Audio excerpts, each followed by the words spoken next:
a iniciar la clase del día de hoy para completar el estudio de las lesiones de la extremidad inferior. El tipo de inmovilizaciones que tenemos que realizar desde el punto de vista de la patología del miembro inferior, cualquiera que sea su etiología, esguince, traumática, fracturas, etcétera, etcétera. Entonces, vamos a iniciar con el equipo que está conformado de acuerdo a su presentación.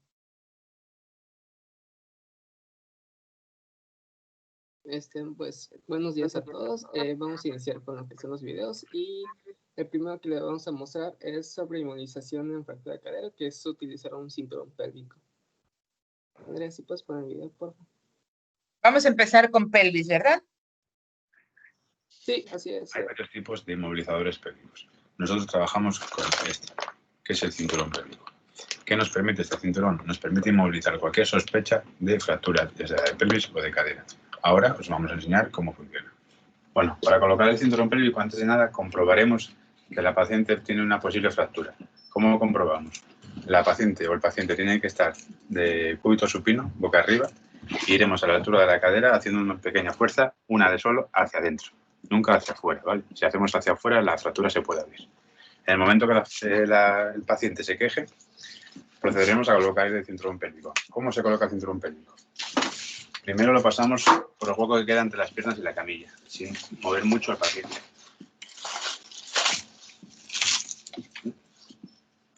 Y con movimientos de vaivén lo vamos subiendo hacia la cadera, a esa altura. Cerramos.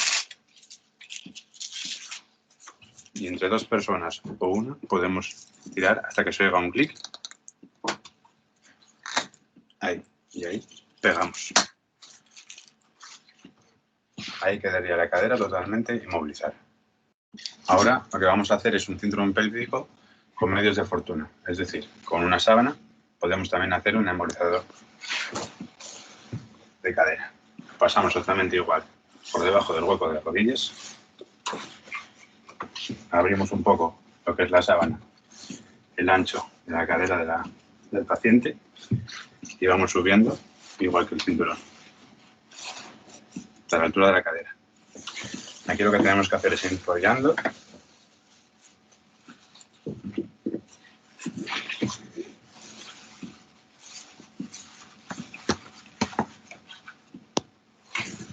y cruzaremos dando unas vueltas para que se suelte. Esto lo sometemos por aquí debajo y este por arriba. Y quedaría también un inmovilizador pélvico.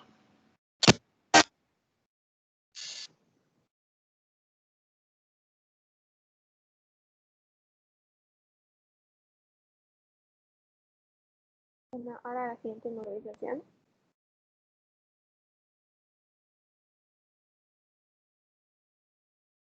Es para una fractura fémur, como comentaban, que usan el otro miembro como la férula.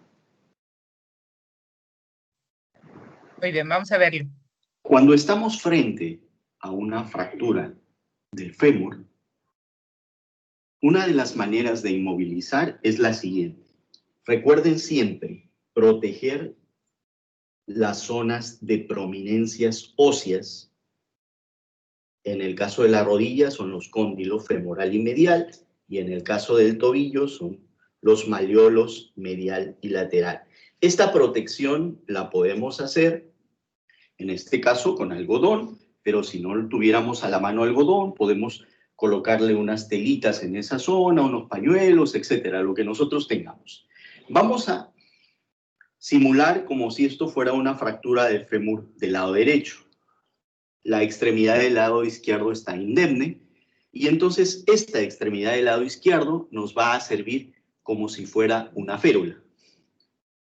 Entonces, adosamos el lado derecho al lado izquierdo y entonces luego podríamos hacer un vendaje que se conoce con el nombre de vendaje de sirena, donde la extremidad del lado sano nos va a servir como un dispositivo de inmovilización, mientras la del lado afectado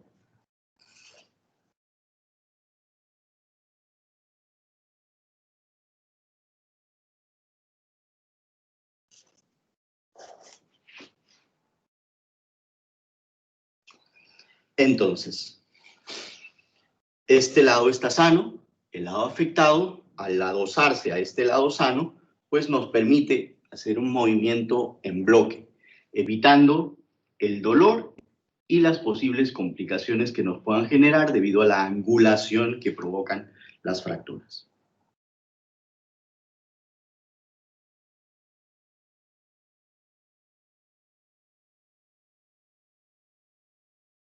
Ahora el yeso acropédico, como pueden ver ahí para las fracturas de diáfisis de la tibia.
Antes de que continúen con el siguiente, si lo quieren repetir, les voy explicando paso a paso, porque esta es la colocación de un yeso completo. Sin embargo, el procedimiento para colocar una férula muslopodálica o cruropédica, como dice ahí, antes de pasar de repetir el video, les voy a dar los pasos siguientes. Número 1, para colocar una inmovilización a nivel los vendajes anteriores que vimos son importantísimos, ¿verdad? Es una manera que utilizan los paramédicos para inmovilizar, pues acuérdense que las lesiones de la pelvis y las fracturas del fémur por lo general son fracturas que se ocasionan en traumatismos de alta energía, por lo tanto las primeras personas que acuden a atender a estos pacientes en accidentes viales pues son los técnicos en urgencias médicas, los paramédicos desde las ambulancias que se encargan de trasladar al paciente desde el sitio de la lesión.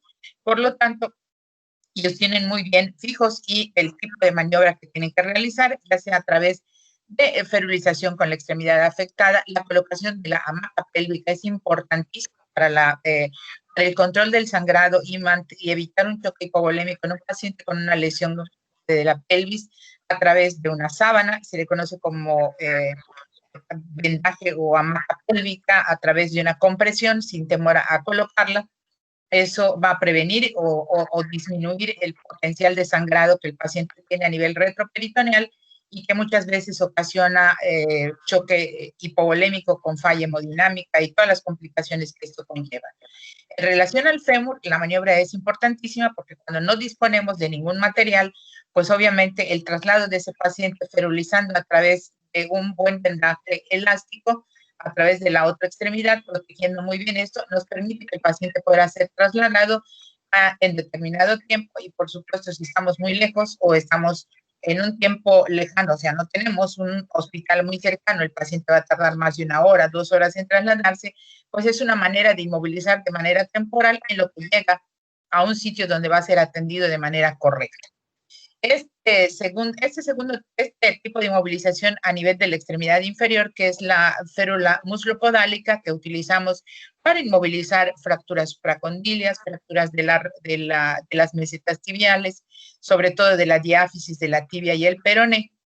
Inicia en la base de los dedos. En lugar de poner un yeso completo como este aquí, colocamos con la técnica del sándwich, guata, yeso, guata, de la base de los dedos. Hay 2 posiciones que hay que cuidar, por eso es conveniente hacerla apoyada o ayudada en otra persona. Puede ser una enfermera, un compañero, otro médico, pero siempre necesitamos la asistencia porque no podemos realizarlo completamente solos y el paciente tampoco nos puede ayudar, pues el paciente está fracturado. Iniciamos colocando el tobillo. Es importante que la persona que nos ayuda, nuestro ayudante, tenga el conocimiento de lo que estamos haciendo. Le tenemos que indicar mantener el tobillo a flexión de 90 grados, como señala el video, y la rodilla entre 10 y 15 grados. Con esta posición, esto nos permite inmovilizar con una férula, colocar un aparato de yeso, como les mostró este video. Sin embargo, hay algunos elementos desde el punto de vista de materiales que es necesario señalar. En primer lugar, ellos colocan una especie de calcetín de algodón. Si quieres adelantar el video, por favor, Andreita, para que yo les vaya explicando, aunque hoy escuchen un poquito de música, pero sí es importante que yo les señale. La posición, rodilla de 10 a 15 grados, tobillo a 90 grados. Rodilla flexionada a 10, 15 grados y el tobillo a 90 grados. ¿Sí? Ahí está perfectamente señalado. Y siempre hay que utilizar para sostener el talón, la palma de la mano, como se ve ahí. Esta cubierta que colocan las personas que lo están haciendo es una banda extratubular a base de algodón conocida como estoquinete. No siempre hay en los hospitales. Sin embargo, lo que está colocando ahorita en movimientos circulares, asentando, es una guata, que es el segundo material del que está hecho la férula. En este caso, el yeso que se va a poner, siempre tenemos que colocar guata, a pesar de poner un vendaje, esa banda tubular elástica que es de algodón, y después inician la colocación del aparato de las vendas de yeso de manera circular. Como ven, todos los vendajes van asentados, ninguno se estira. El vendaje va rodado de distal a proximal, cuidando la posición de la rodilla y cuidando la posición del tobillo, entre 10 y 15 grados la rodilla y a 90 grados el tobillo. Es importante dejar los bordes de donde termina el yeso, ya sea yeso convencional o fibra de vidrio, muy bien cubiertos para evitar esas líneas que una vez que seca el yeso, la fibra de vidrio, quedan los bordes filosos y esto molesta en la piel o puede lastimar la piel del paciente. El modelado del yeso, bueno, aquí lo hacen, el modelado es con pulgares, para que conozcan, el modelado del yeso es a través de los pulgares y los dedos de la mano, pero sin asentarlos. ¿Por qué? Porque vamos a poner marcas en el yeso. Aquí lo importante es la férula. Hagan de cuenta que cortamos a la mitad de este yeso completo y tenemos que dejar al paciente un rato colocando un soporte por debajo del tobillo. Como ven, queda el talón al aire hasta que la férula quede seca completamente, se mantenga la posición. Y aquí es importante indicarle al paciente, ya sea férula o yeso, la movilización distal, asegurándonos de la temperatura, el color y el llenado capilar distal. ¿Alguna pregunta en relación a esta, por favor? ¿Ninguna pregunta para continuar? No, doctora. ¿No? Muy bien. Entonces, ya vimos inmovilización de la pelvis, inmovilización del fémur, inmovilización de las lesiones de la extremidad inferior. ¿Cuáles son las indicaciones para este tipo de férula? Como les mencionaba, aquellas fracturas que podemos inmovilizar, la articulación proximal y distal. En el caso de las supracondilias, aunque no llegamos a la cadera, pero son útiles utilizar este tipo de férulas para disminuir y evitar el movimiento que condiciona el dolor de la fractura. En las fracturas de los platillos o mesetas tibiales, en las fracturas de la diáfisis de la tibia y el peroné. Hasta ahí llegamos con estas. Acuérdense que para la rótula utilizamos una férula o un aparato tubular, pero en extensión, que queda libre el tobillo. Y como vamos a ver más adelante, me imagino, vamos a ver las férulas que sirven para inmovilizar por debajo de la rodilla el tobillo o las lesiones a nivel del pie. Muy bien, continuamos.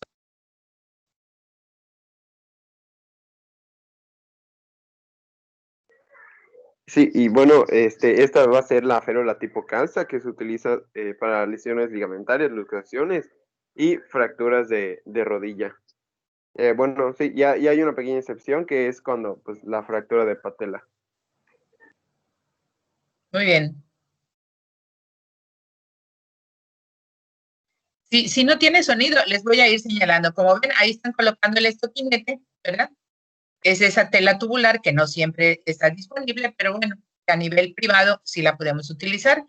Luego inicia la colocación de la guata en la base, lo que es la base de la pierna, dejando libre la articulación del tobillo. Y recuerden que todos los vendajes e inmovilizaciones comienzan de distal a proximal. De la base de los dedos o de la base del tobillo hacia arriba para inmovilizar cualquiera de estas estructuras.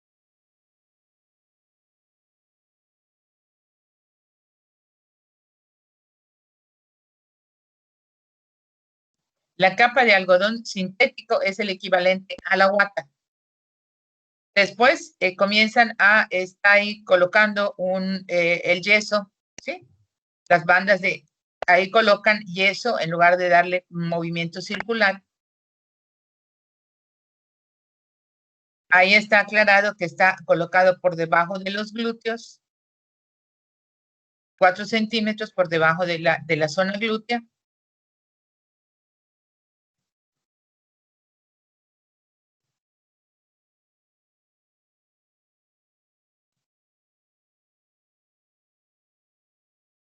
Y el esquema, la imagen que ustedes ven arriba, bueno, eso que utiliza el aplicador de yeso, bueno, algunos preferimos modelar y regularizar el aspecto del 10 o 15 grados en todas estas lesiones, excepto en las fracturas de rótula que deben ser en extensión, como está ahí muy bien señalado. Y esto permite que el paciente pueda apoyar o pueda caminar con la articulación libre del tobillo.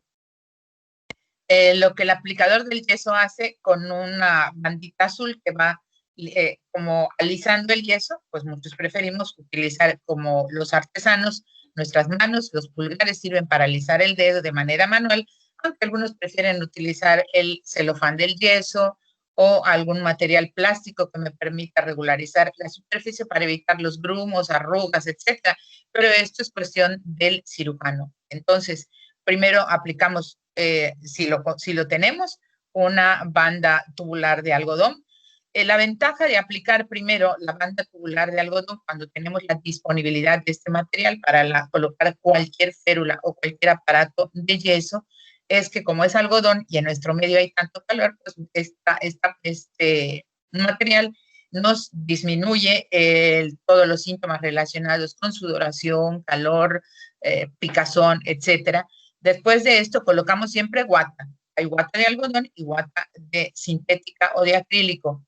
Recordar que para las lesiones ligamentarias, luxaciones de la rodilla, utilizamos esta férula tipo calza con la rodilla en flexión y la única excepción para inmovilizar con esta calza es la fractura de rótula, en donde la extensión de la rodilla es primordial para asegurar el mantenimiento de la lesión del aparato extensor si la hubiera.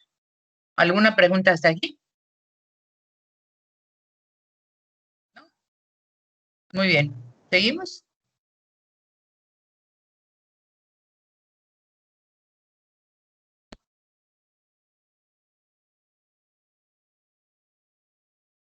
Adelante.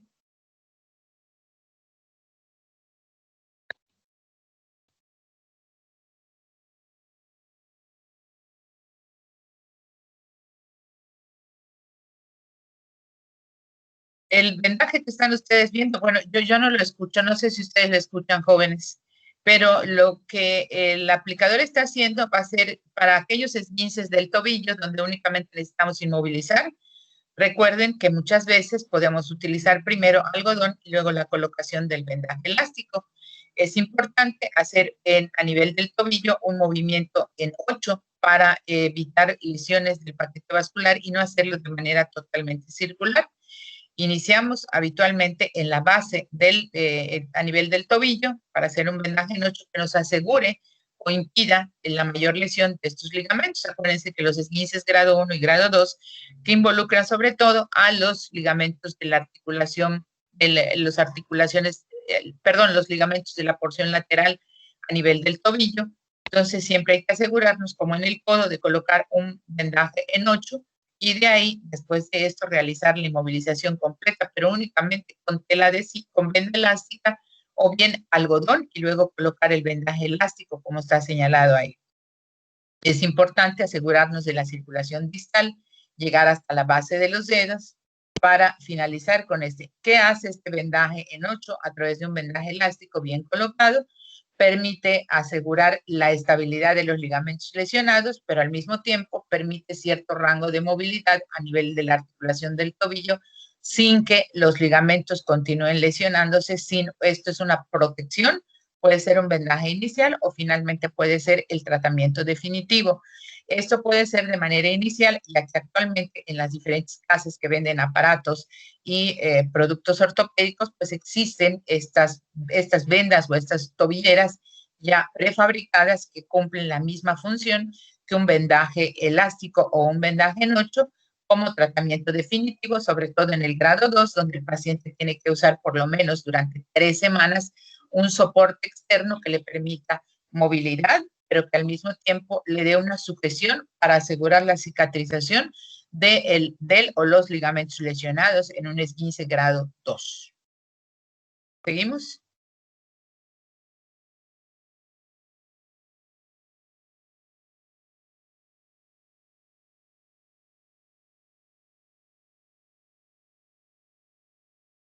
Ahora, ¿sí me escucha, doctora? Es que creo que tenía desactivado el micrófono.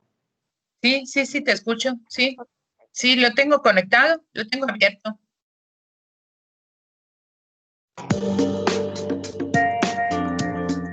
La férula de pierna posterior reforzada con forma de mariposa es la forma de inmovilización ideal para esguinces, distensiones y fracturas graves de tobillo. Comience la férula de pierna posterior reforzada midiendo desde la punta del dedo del pie hasta el tobillo y desde el tobillo hasta 2 dedos antes del punto de presión popliteo ciático. Corte entonces la longitud deseada de la férula. Puede abrir por completo el almohadillado. Si emplea una cubeta o el grifo para activar con agua, no necesita abrirlo. Para alisar los bordes del sustrato, recórtelos con unas tijeras.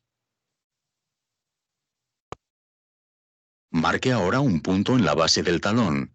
Prosiga el sustrato aproximadamente 10 centímetros en ambas direcciones y trace una línea horizontal. Divida de nuevo estos dos campos por la mitad y marque los bordes de este corte en diagonal.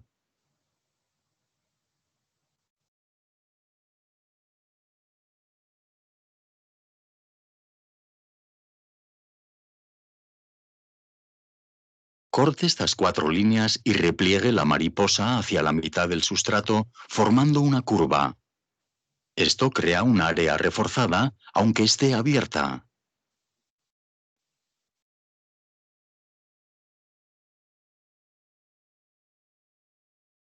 Cierre de nuevo el almohadillado. Tiene la opción de cortar del almohadillado las alas de la mariposa y dejar un margen de almohadillado en cada lado.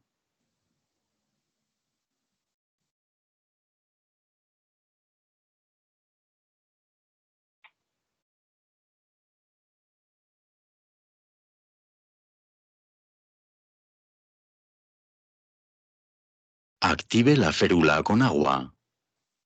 A continuación, aplique la paciente. Asegúrese de colocar la parte reforzada retirada del paciente para evitar puntos de presión. Empiece aplicando en la pantorrilla y pase por el talón hasta los dedos de los pies. Para una mayor inmovilización, enrolle de distal a proximal empezando por el tobillo y siguiendo hacia los dedos de los pies.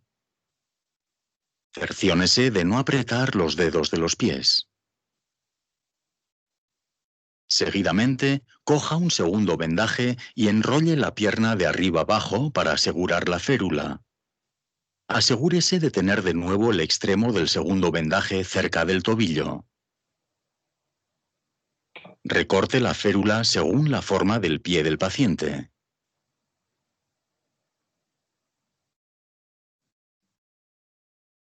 Coja un tercer vendaje y enróllelo alrededor de la férula y del pie.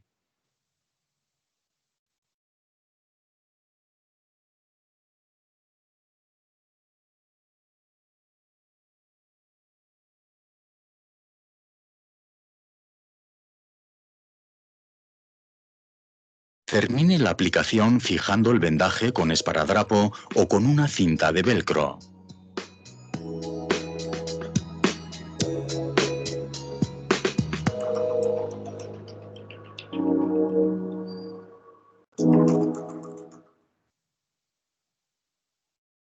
Muy bien, ¿alguna pregunta hasta aquí en relación a esto? Bueno, esta técnica de la mariposa la utilizan mucho, obviamente, por el video que ustedes están viendo en otros países como es en España.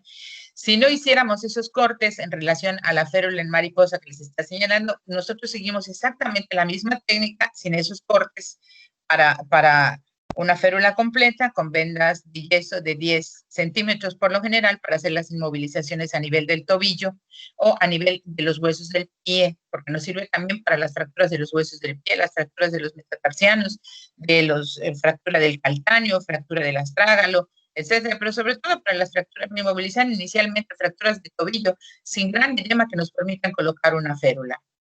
Entonces, ¿a quién se le está acabando su batería? Sí. Y yo digo, no, la mía no es Mac, entonces no se está acabando la batería.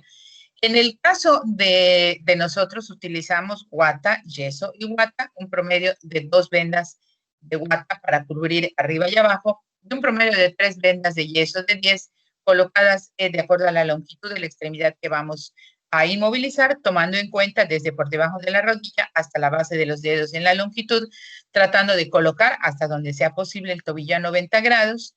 Y una vez realizado esto, colocamos la férula, siempre con un ayudante, tratando de mantener el tobillo en una posición de 90 grados, a no ser que el paciente tenga otra lesión y nos indiquen colocar una férula en una posición diferente, en paro, en valgo o bien en equino. Por ejemplo, este tipo de férulas, cuando el pie se coloca en equino, o sea, con la punta hacia abajo, es cuando el paciente no tiene una fractura del tobillo, sino trae una lesión del tendón de Aquiles. Lo que necesitamos es inmovilizar en equino para evitar que se separe más un tendón lesionado. En el caso del tobillo, casi siempre a 90 grados, iniciamos en la base de los dedos, hay que tener mucho cuidado de que el vendaje elástico se coloque en 8 a nivel de la articulación del tobillo y es de ida y vuelta, de arriba, de abajo hacia arriba y de arriba hacia abajo, con por lo menos 2 vendas elásticas y con eso nuestro paciente puede ser hospitalizado, trasladado o bien esperar hasta ser enviado y valorado por el médico especialista y definir su tipo de tratamiento, cualquiera que sea la fractura. ¿Alguna pregunta hasta aquí? ¿No?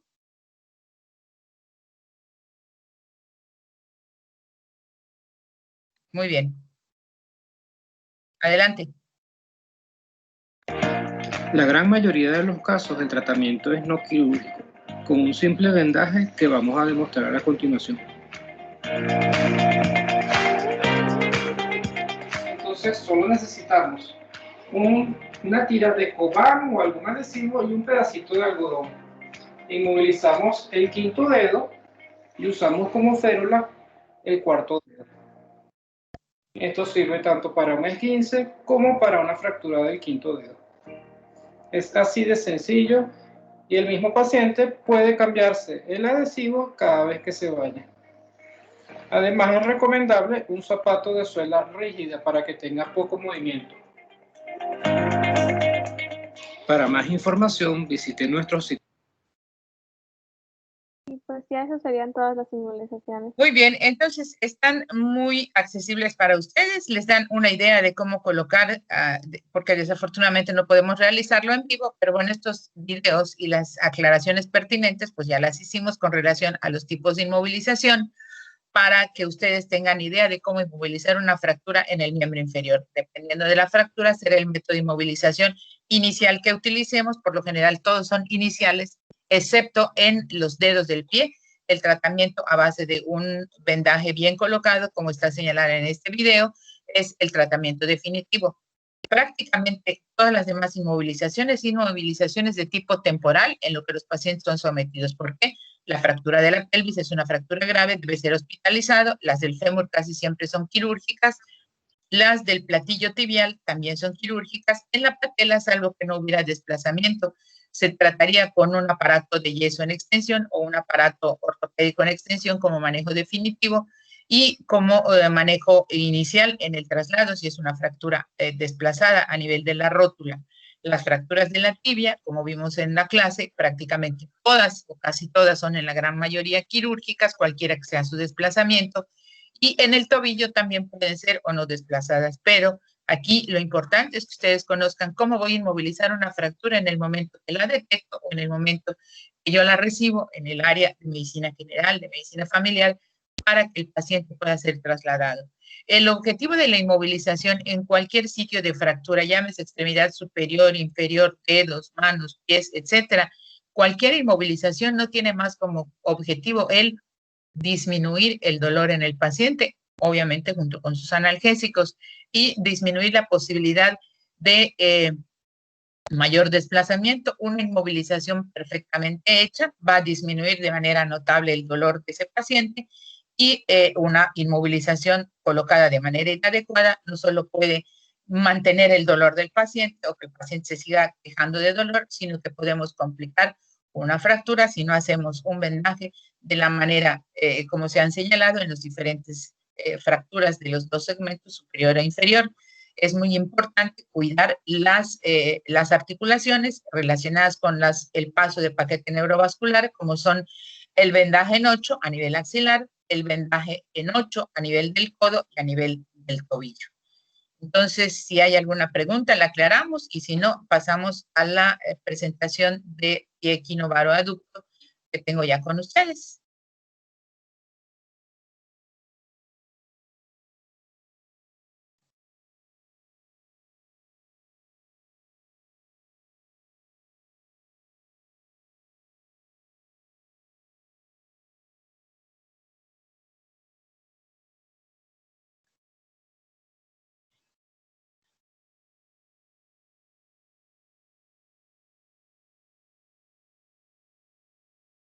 Un segundito, ahorita se las pongo.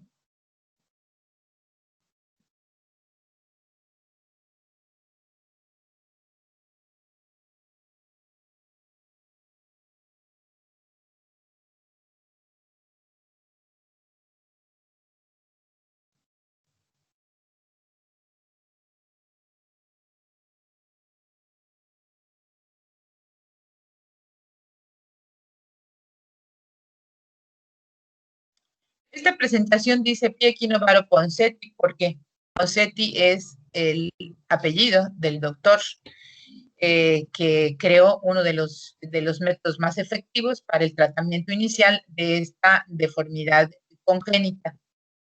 Esta deformidad congénita, como vamos a ver,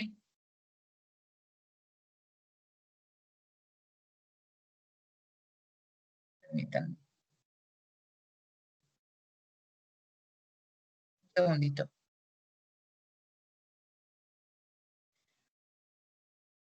Aquí viene señalado el problema.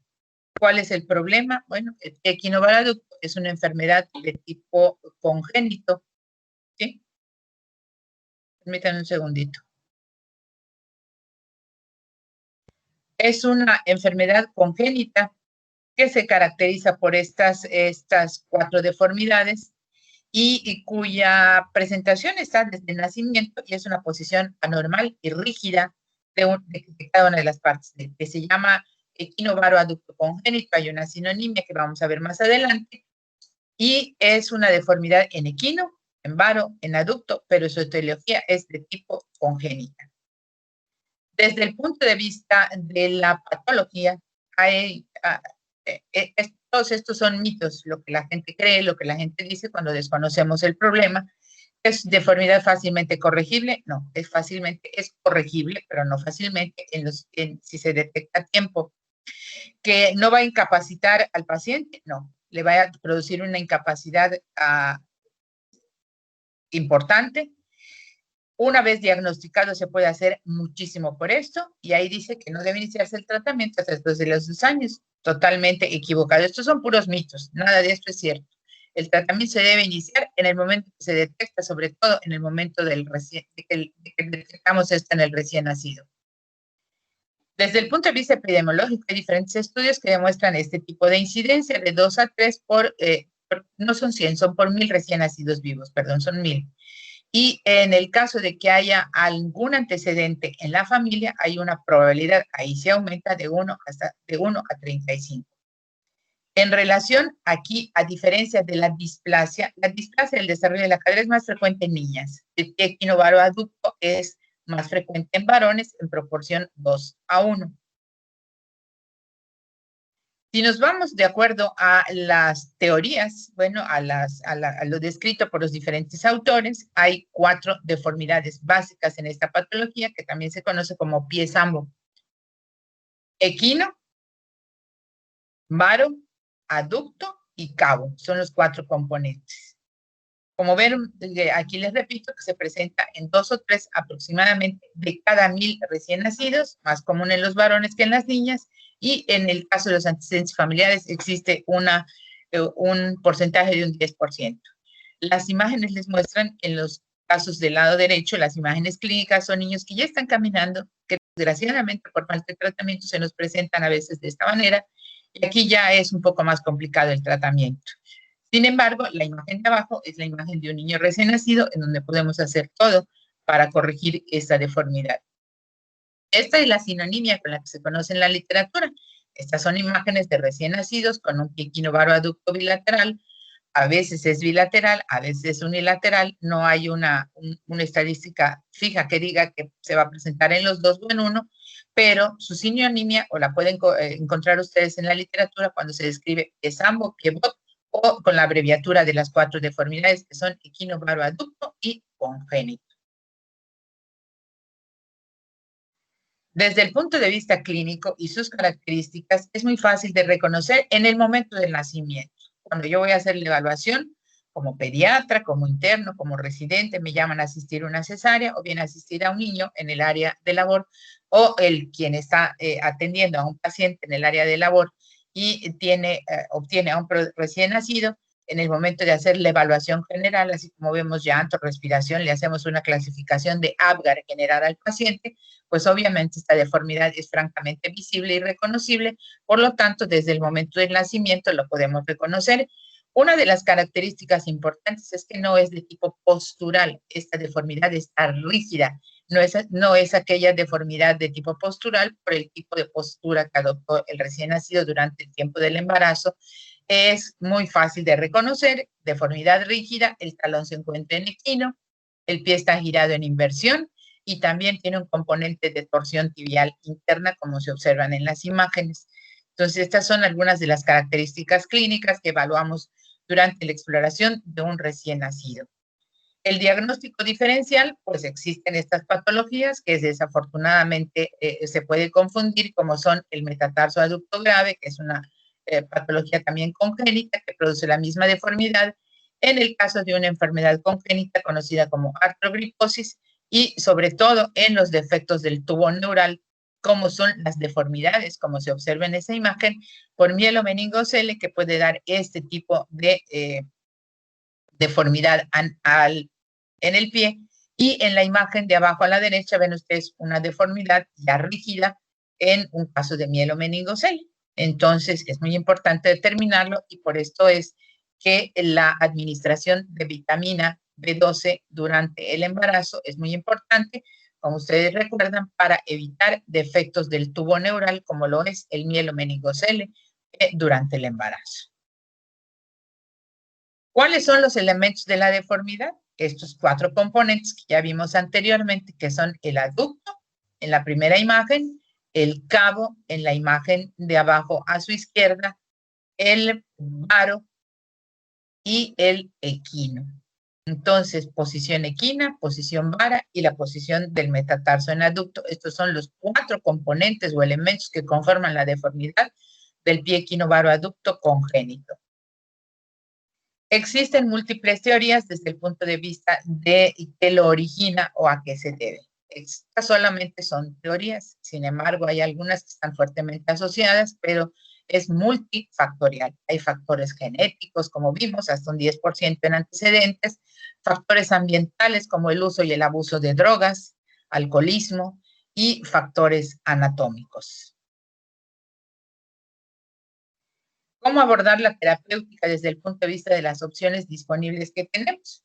Aquí el punto más importante es que el tratamiento se instituye en el momento que se detecta, en el momento de hacer la evaluación del recién nacido, desde el momento en que el paciente nace, en ese momento debemos intervenir de manera inicial para empezar a hacer la corrección pasiva de todos los elementos comprometidos mediante la aplicación de yesos correctores, aparatos ortopédicos y finalmente, si hubiera necesidad, una cirugía correctora antes de que el paciente inicie la marcha. Por eso es crucial determinar ese tipo de deformidad en el momento del nacimiento. Como ven, hay una deformidad unilateral francamente visible en la imagen de abajo y por eso hay que tenerlo muy presente cuando hacemos la evaluación de un recién nacido.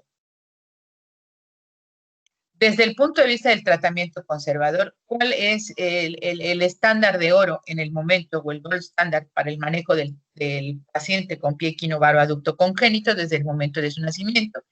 Este método instituido por el doctor Ponseti, en donde la mayoría de los pies equinos varos aductos o pies ambos se pueden corregir mediante la aplicación de 4 o 5 yesos, donde corregimos el cabo, el aducto y el varo. Y al final, si hubiera necesidad, la corrección del tendón de Aquiles. El método se llama método Ponseti, descrito por este autor, que se utiliza prácticamente universalmente y a nivel mundial, sobre todo en las primeras etapas, en el momento del diagnóstico, y hacemos una serie de correcciones a través de la aplicación de yesos en manera consecutiva, y aquí lo importante es el conocimiento y el compromiso desde el punto de vista familiar y de un equipo multidisciplinario que trabaja para que no perdamos la continuidad en las correcciones de este paciente, porque un tiempo perdido entre la aplicación de un yeso y el otro, eso significa muchísimo en relación al pronóstico. En esta imagen traté de señalarles cómo, desde el punto de vista de este método, se ha adoptado prácticamente de manera universal y todos los hospitales que manejan segundo o tercer nivel, que tienen un servicio especializado de ortopedia pediátrica, manejan desde el punto de vista del nacimiento el método Ponseti, igual que a nivel de la ortopedia pediátrica. Como vamos a ver aquí en nuestro medio, tenemos un grupo de pacientes que están controlados en el Hospital de la Cruz Roja, a cargo del doctor Adolfo Rocha, que es un ortopedista pediatra que se dedica, que tiene un grupo de pacientes donde este método es el idealmente utilizado cuando las condiciones lo permiten. ¿Pero quién es este doctor? Bueno, este doctor vivió hasta el año 2009, él desarrolló este tratamiento del pie sambo desde hace 50 años y él trató a cientos de niños y sus últimos trabajos los realizó en la Universidad de Iowa y tiene un libro donde describe todas estas bases científicas de lo que es este tratamiento, el método de Ponseti, como se le conoce universalmente. El pie sambo, desde el punto de vista, no es es congénito, pero no es no es una deformidad embrionaria. Es un pie que se está desarrollando y que a partir del segundo trimestre se deforma. Por lo tanto, no es embrionario, es congénito, pero no embrionario. En algunas ocasiones, en hospitales y en hospitales del primer mundo, pues esto se puede descubrir cuando se hacen ultrasonidos durante esta etapa de la gestación. Sin embargo, en el caso de este pie, como en el caso de la displasia del desarrollo de la cadera o la escoliosis idiopática, esta deformidad del desarrollo. Desde el punto de vista quirúrgico, esta cirugía está indicada en aquellas deformidades residuales. Hicimos el tratamiento conservador a lo largo del primero o 2 meses corrigiendo. Si quedara alguna deformidad residual, podemos hacer lo que más comúnmente se conoce como liberación de tejidos blandos y en particular la tenotomía por vía percutánea del tendón de Aquiles para corregir el equino, que es la última deformidad. Obviamente, cuando el paciente no ha recibido tratamiento y acude cuando ya inició la marcha, pues los tratamientos quirúrgicos resultan muy riesgosos porque hay una alteración en el patrón vascular cuando intentamos llevar ese pie a la máxima corrección y se requieren cirugías mayores como son las osteotomías y las correcciones de las partes blandas, que conlleva esto muchas veces alteraciones en la piel, alteraciones vasculares con mucho riesgo para el paciente, por lo cual lo ideal es iniciar el tratamiento una vez detectado desde recién nacido, prácticamente desde el área de habitación conjunta o en el área de cuneros. ¿Qué se hace con esto? La colocación progresiva, como vamos a ver, de algunos de los elementos que componen la deformidad para lograr una corrección. Ese es el objetivo, que nosotros podamos lograr una corrección mucho antes de que el niño comience a caminar, para permitir luego la deambulación y sin secuelas y obviamente un desarrollo armónico y anatómico de la extremidad. Lo que ven ustedes primero es un yeso corrector. Lo segundo, antes de que el paciente comience a caminar, se completa el tratamiento con la aplicación de este tipo de férula metálica con un calzado específico para terminar la corrección antes de que el niño comience a apoyar y evitar una recurrencia de alguna de las deformidades corregidas. ¿Por qué hacemos esto? Porque cuando tenemos pacientes que no recibieron tratamiento, como estas dos imágenes que ven en la imagen superior e inferior, que son niños mayores, la corrección que podemos lograr es muy poca.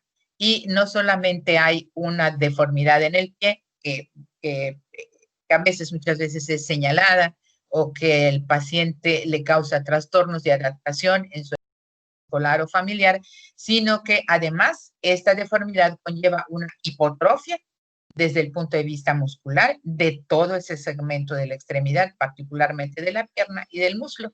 Entonces, como ven ustedes, lo que estamos queriendo hacer con todo esto, lo que tratamos de hacer es lograr el bienestar psicológico para un buen desarrollo de este paciente, para poder integrarlo socialmente y evitar las secuelas y finalmente procesos degenerativos, pero de manera tardía. Desde el punto de vista de alternativas actualmente, bueno, en la primera imagen ustedes observan cómo inicia el paciente y cómo a lo largo de la corrección con el método Ponseti a través de la aplicación de yesos. Esto se aplica por un médico especialista con el conocimiento elemental de esta metodología para realizarlo y se van cambiando de manera progresiva cada semana. Por esto es importante que los familiares y a través de trabajo social en las instituciones tengamos un seguimiento muy cercano de este paciente para evitar fallas en su asistencia a la consulta y poder lograr la corrección de la deformidad lo más pronto posible. Sin embargo, cuando esto no funciona, pues actualmente existen mejores técnicas quirúrgicas y hay innovadores implantes ortopédicos.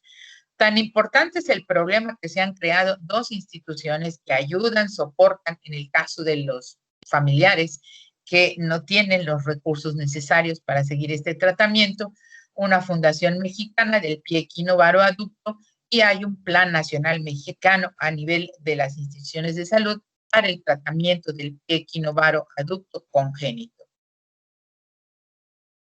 Como conclusiones en relación a esto, les puedo señalar que desde el punto de vista de la enfermedad es grave por las secuelas que deja, por lo cual es importantísimo atenderla, detectarla y atenderla desde el nacimiento, ya que el éxito para impedir deformidades y secuelas es el tratamiento oportuno desde la detección en el momento del nacimiento. Se requiere de la colaboración inter y transdisciplinaria del pediatra, del obstetra en su detección, del residente, del interno, del ortopedista, del rehabilitador, de la trabajadora social. Por lo tanto, hay un equipo inter y transdisciplinario para lograr la mayor eficacia. Y esta es alguna de las estadísticas descritas en México. En México hay 5,000 niños y niñas, por tanto, niños y niñas por año con pie equinovaro aducto y un pequeño porcentaje son los que se presentan a consultar y no reciben tratamiento. Entonces requieren de un diagnóstico integral para poder ofrecerles la mejor solución. Los resultados de los estudios realizados y la aún reciente experiencia clínica han demostrado que mientras más temprano comencemos la corrección, mejores resultados se van a obtener. Y sin embargo, cuando aún no se logra la corrección de la deformidad o no podemos corregir totalmente esto, pues el estigma de la hipotrofia o la hipoplasia del segmento aún persiste, como ven en estas imágenes. Por eso es importante la detección y el tratamiento. Esta es con imágenes, el método Ponseti que se utiliza a nivel internacional. En la primera imagen ustedes ven la deformidad bilateral del paciente al inicio, durante el tratamiento, y la fotografía final de cómo se corrigió única y exclusivamente mediante la aplicación de yesos seriados por personal que conoce el tratamiento, por un ortopedista que conoce la patología, pero sobre todo que tiene la experiencia para este manejo. Les repito, aquí muchos hacemos esto, pero hay una escuela de Ponseti en la Cruz Roja que maneja el doctor Rocha con esta deformidad como ortopedista pediatra, y un grupo de médicos que se dedican exclusivamente a esto, pero que muchas veces se requiere del apoyo de otro tipo de especialistas y de personal de salud para darle seguimiento y tratamiento a estos pacientes. ¿Por qué?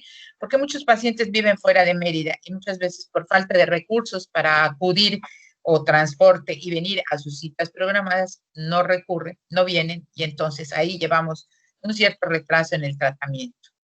La férula que el paciente tiene colocada a un zapato ortopédico especial en esas dos imágenes de la derecha corresponden a lo que denominamos férula de Dennis Brown, que se utiliza una vez lograda la corrección para evitar que el paciente, aunque pueda pararse y apoyar, como vieron en las radiografías, este es el complemento. De tal modo que ese paciente, entre el año y medio y 2 años, cuando comience su patrón de marcha, prácticamente podrá iniciar su marcha como cualquier niño normal. Por eso es importantísimo la detección a nivel inicial.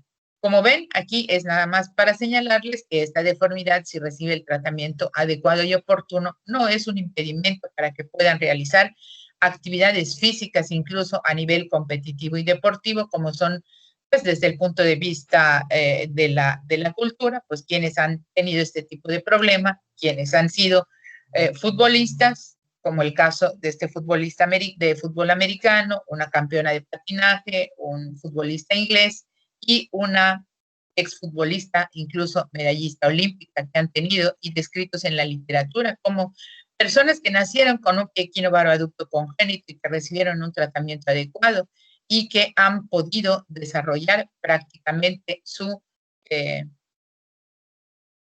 disciplina deportiva. Entonces, aquí, como ven, el pie equinovaroaducto es totalmente ancestral. Desde el siglo XVII, este pintor español hace esta pintura y donde ven cómo es muy evidente este tipo de deformidad, que muchas veces, por falta de conocimiento, se estigmatiza esta deformidad como si fuera algo irremediable, pero sabemos que podemos hacer desde el punto de vista tratamiento, una vez diagnosticado, muchísimas cosas, como se visualiza en la imagen de abajo, donde a través del compromiso de médicos, enfermeras, familiares, trabajadoras sociales, instituciones, etcétera, podemos realizar el mejor tratamiento. Muy bien. Si quieren subir y compartir la presentación que ustedes tienen para poder completar y hacer un resumen de esta parte que acabamos de ver, por favor. Ahora la subimos, doctora.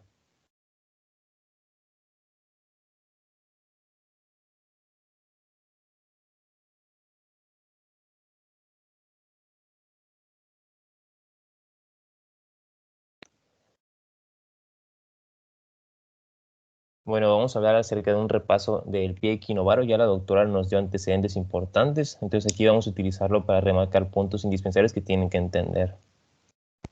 El pie equinovaro, como mencionó la doctora Zapata, es el tipo más frecuente de pie sambo y junto con displasia de la cadera que mi compañera Nate va a exponer a continuación, es el problema ortopédico más común. Es muy importante remarcar cómo se va configurando el pie, porque como mencionó la doctora, es un trastorno embrionario más no congénito. Y ahí pueden ver que se requiere una flexión plantar, una inversión o supinación y una aducción para que finalmente la configuración del niño quede de esta manera. De acuerdo a las estadísticas, 2 de cada 1000 recién nacidos presentan el pie equinovaro, es 2 veces más frecuente en varones que en niñas, y hay un 50% descrito en la literatura que ocurre un compromiso bilateral en los casos. Entre los factores etiológicos se caracterizan factores intrínsecos, como pueden ser los cromosómicos, ahí pueden ver el 2, 3, 4, 7, 13 y 18, o la asociación hasta un 30% de historia familiar en el cual hay antecedentes de PVAC o pie equinovaro congénito.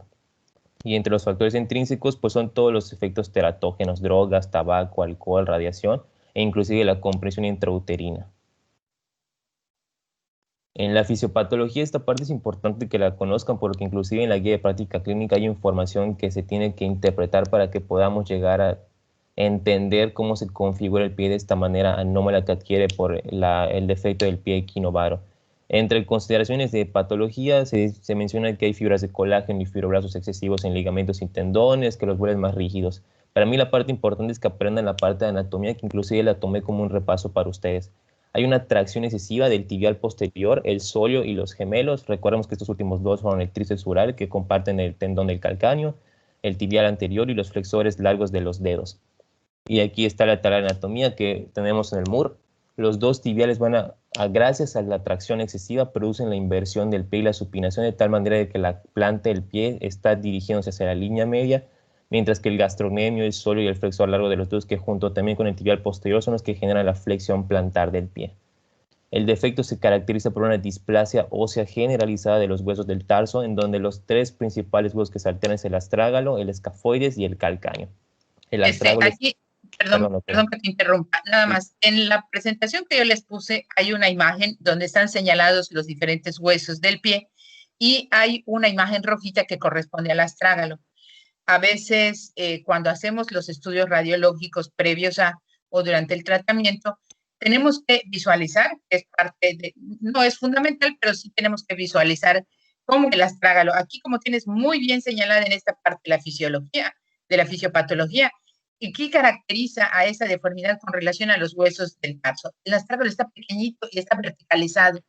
Entonces, la intención y el escafoides no, y entonces como está deforme, no articula muy bien con el escafoides, con el astrágalo, y el calcáneo está en equino por la tracción de los músculos que ya señalaste. Entonces, por eso es que el calcáneo es el punto más importante para tomar en cuenta en relación a la corrección cuando hacemos la colocación de los yesos. Muy bien, ¿continuamos? Sí, doctora. Eso fue lo que la doctora nos mencionó, las 4 presentaciones que se pueden ver dentro del PVAC. El equino, es muy importante que lo reconozcan, que la punta de los dedos está descendido y el talón está ascendido, o sea, hay una flexión plantar. Y en el caso del varón hay desviación, hay aducción e inversión y hay una elevación evidente del borde interno del pie y descenso del borde externo. En el caso del cabo, hay una pronación relativa del antepié con respecto al retropié, y en el caso del aducto hay una desviación del antepié hacia la línea media y adquiere esta pequeña forma como de riñón. Entonces estas 4 en memoria porque pues la doctora hizo mucho énfasis en eso.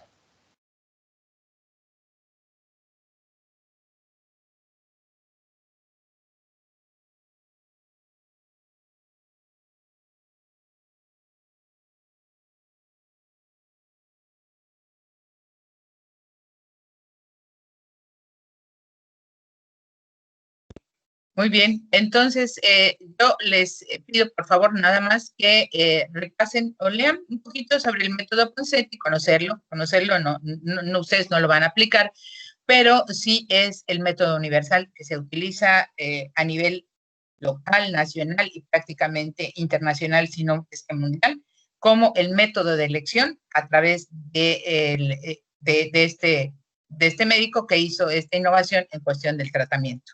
Siempre se ha hecho desde recién nacido, desde las épocas que una servidora estudió esta especialidad. El método inicial es la detección y la colocación de yesos. Sin embargo, a veces esto nos llevaba mucho tiempo, pero la técnica del doctor Ponseti, haciendo énfasis en cómo vamos a ir corrigiendo las deformidades mediante la aplicación seriada de los yesos, es al día de hoy la técnica en relación o la escuela para el tratamiento del pie equinovaro con el método Ponseti, es la que prácticamente se utiliza en todos los hospitales que manejen este tipo de problema en las fases iniciales de tratamiento. Muchas veces no se logra la corrección completa o al 100% de este tipo de alteración del pie con este tratamiento, y la deformidad residual más frecuente que nos puede quedar es un poco un equino relativo que se soluciona con una tenotomía percutánea a nivel del tendón de Aquiles. El asunto se resuelve y eso va a permitir que el paciente tenga un poquito más de desarrollo muscular a nivel de la pierna, pero siempre el pie y la pierna van a ser el pie un poquito más pequeño que el pie normal o sano, y cierta hipotrofia muscular. Sin embargo, esto no es impedimento para que el niño pueda realizar todas las actividades que correspondan a un niño cualquiera que sea su edad. ¿De acuerdo? Doctora, perdón que le interrumpa, es que se quitó la diapo, faltan un par de diapositivas de pie equinovaro. Sí, nada más. Ok, sí, no te preocupes. Yo espero nada más, eso me imaginé, nada más para irles aclarando. Adelante. ¿Ya lo ven? Sí, ya se ve. Adelante. Sí, ya se ve. Ay, se quitó, ahí está la prueba. Muy bien. ¿Seguimos? En respecto al diagnóstico, la doctora se hizo mucho énfasis respecto al ultrasonido, que a lo mejor no es el método primordial, porque recordemos que ella recalcó que inclusive se empieza a formar durante el segundo trimestre y es muy raro diagnosticarlo antes de la semana 16 de la gestación. Ahí pueden ver el pie, como la planta del pie, en el caso del pie izquierdo, está asomándose hacia el ultrasonido, mientras que el pie derecho se observa normal. Y en el caso de la radiografía, normalmente el método diagnóstico es a través de una radiografía dorsoplantar y lateral. Sin embargo, la radiografía se utiliza normalmente para darle seguimiento y observar la evolución del tratamiento, tanto pre como post tratamiento. Y el examen físico es muy importante, como acaba de mencionar la doctora, observar tanto el pie como la pantorrilla, porque la pantorrilla también se ve afectada porque hay una hipotrofia de los músculos ya antes mencionados. El diagnóstico puede ser aislado o asociado. Aislado se refiere a que es el único defecto que se observa en el pequeño, mientras que el asociado, el pie equinovaro, forma parte de otros trastornos. En la guía de práctica clínica van a observar espina bífida, mielomeningocele, artrogriposis, síndrome de bridas amnióticas, entre otras. El diagnóstico diferencial se hace con artrogriposis, que son contracciones articulares congénitas múltiples. Ahí pueden ver la contracción bilateral de muñecas y extensión bilateral de rodillas junto con el pie equinovaro. El mielomeningocele, ahí pueden observar también el pie equinovaro en la figura que está a la derecha, que es la captura de la médula espinal y de los nervios dentro de un quiste meningio, o el metatarso adducto, como mencionó la doctora durante su exposición. Esta clasificación la van a observar en la guía de práctica clínica y también en el Silverman. Vamos a mencionar primero las 4. El tipo 1, que es la postura flexible, según el Silverman. El tipo 2, displásico blando. El tipo 3, displásico duro o rígido, según el Silverman. Y el tipo 4, el teratológico.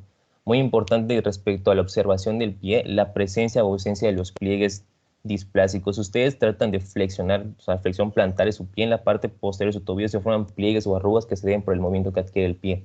Pero en el caso del trastorno o el defecto del pie equinovaro, los pliegues son displásicos anómalos, no deberían de existir. En el tipo 1 no hay pliegues, en el tipo 2 hay pliegues leves y en el tipo 3 y 4 son pliegues severos.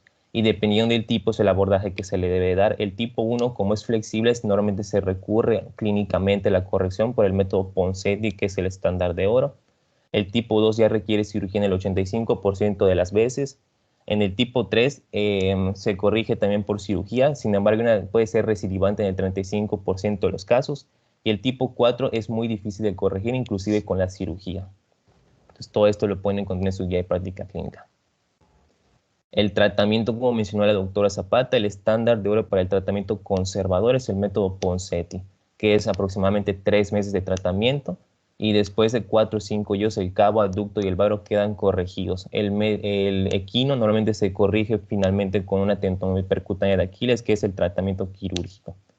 El tratamiento permite que un 5% de los casos no requieran cirugía y da lugar a una mejor calificación final de Di-Meglio en el pie tratado. Este diagrama que está aquí en la derecha, como pueden observar cómo se va configurando el pie durante el tratamiento para obtener un pie plantígrado ya normal. Entonces, a mayor configuración adecuada con el método Ponseti, pues se adquiere un mejor puntaje. La técnica de enyesado consiste en formar una bota corta de yeso, corrigiendo la deformidad. Y muy importante recordar, como mencionó la doctora Zapata, el seguimiento es porque el yeso se tiene que cambiar semanalmente. Cada semana se cambia el yeso. En la primera etapa se corrige la aducción del pie de tal manera que se logra corregir la excesiva reducción interna con una pequeña reducción externa del pie. Más tarde se corrige el equino y el varo del tarso. El último yeso se mantiene durante 3 semanas y todo con el objetivo de obtener un pie plantigado. Al final se utiliza una férula de Dennis Brown, normalmente la nocturna, que es esta que ven aquí con 2 botitas unidas por un alambre de metal, para favorecer nuevamente la flexión. Es una barra de metal, es Sí. como una barra de metal donde están los pies atornillados y uno le va dando la posición dependiendo de lo que querramos buscar ya para corregir lo residual que quede a través de esta férula. Es relativamente flexible, pero es una barra metálica que va a donde van atornillados los zapatos. Doctor, una pregunta. ¿Ese es el que se utiliza en la noche durante los 3 años, como usted mencionó? Sí, sí, la férula de Dennis Brown, así Ok, es. gracias.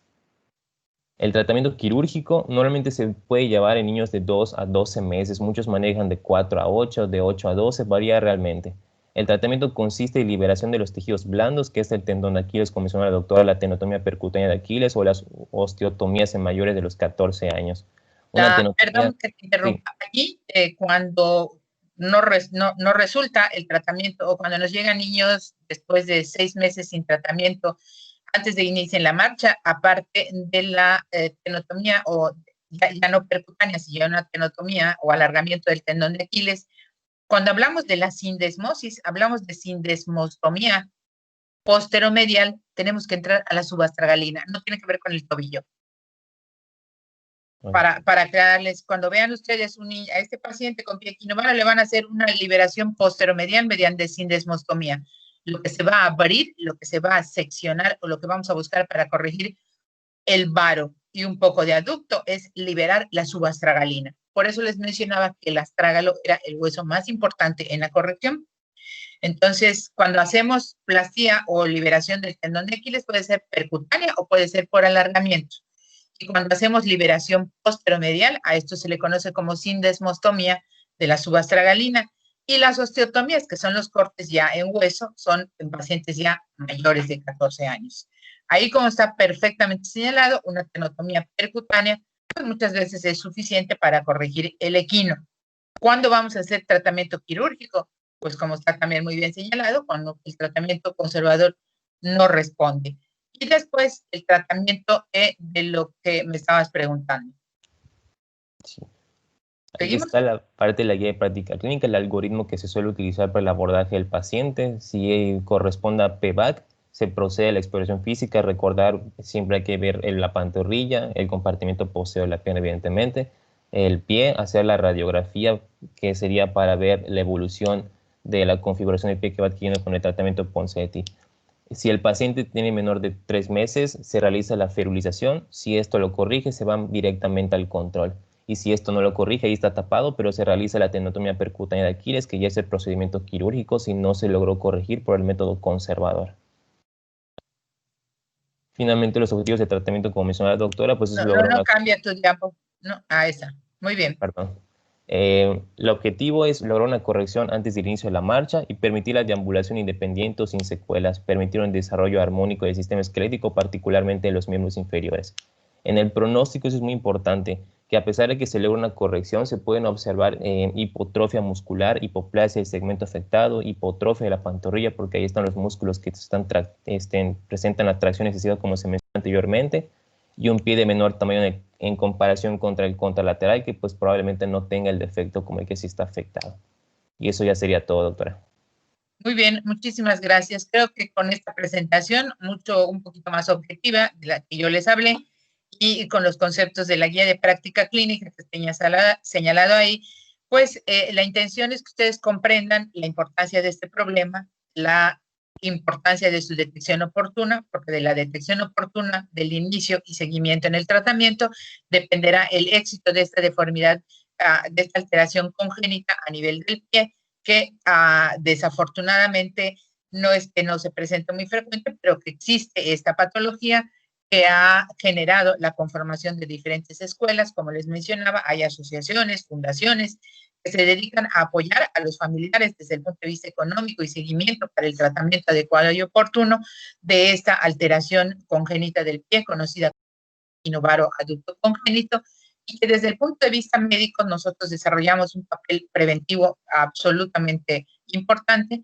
para indicar, para orientar, pero sobre todo para mantener informado al paciente de la importancia del tratamiento, del seguimiento y dar todas las facilidades para que esto pueda ocurrir desde el punto de vista médico y su detección oportuna, cualquiera que sea nuestra área de trabajo.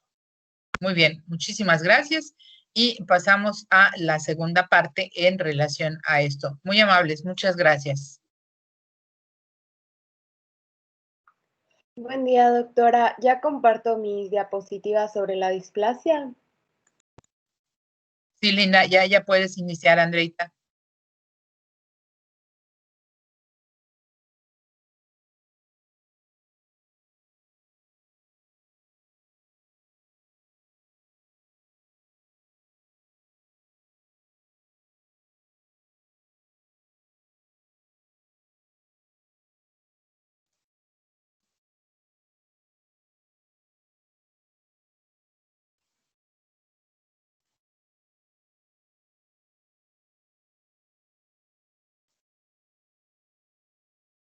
Andreita, ¿no se ve tu pantalla, nena? Sí, doctora, esa estoy tratando de compartir. Un momento. Sí, muy bien, aquí esperamos. Muy bien. Aprovechando ese pequeño espacio, jóvenes, ¿hay alguna pregunta que aclarar en relación a lo que vimos de pie equinovaroaducto congénito? ¿Alguna duda que tengan en relación a la presentación que hizo Jorge o alguna duda en relación a los conceptos que emitimos durante las dos presentaciones? En este momento, antes de iniciar con cadera, si me hacen el favor.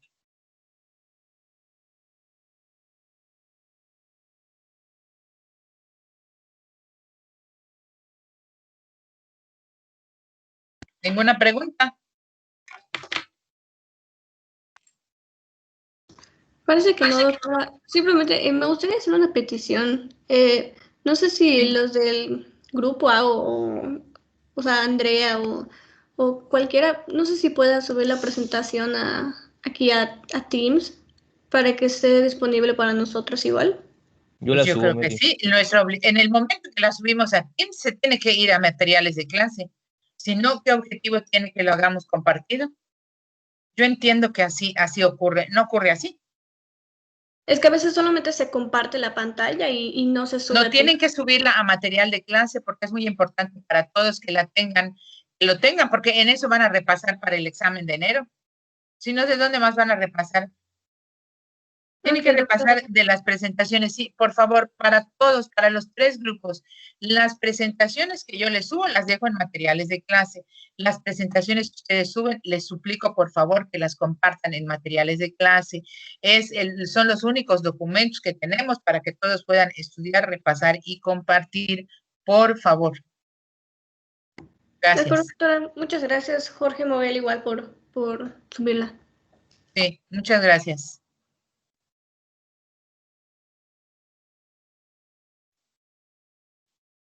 Un minutito, doctora. El NAPTE tiene problemas para subirla. Yo voy a descargar esta exposición y ahorita se la proyecto a ella. Sí, no hay ningún problema. Nosotros esperamos, si hay alguna pregunta, pues es el momento o alguna situación relacionada con este curso. Bueno, al ritmo que vamos, anuncio para todos. Número 1, la próxima clase, que va a ser el próximo jueves, 26 de noviembre, vamos a ver dos aspectos siempre relacionados con niños. Seguimos aquí con niños. Yo les voy a decir cuando terminamos con los temas de adultos. Siguiendo a la patología ortopédica de los niños, vamos a ver dos procesos importantísimos desde el punto de vista también de diagnóstico oportuno y tratamiento, que son las infecciones óseas y articulares. Esto es, vamos a ver, están descritas perfectamente, más que nada la osteomielitis,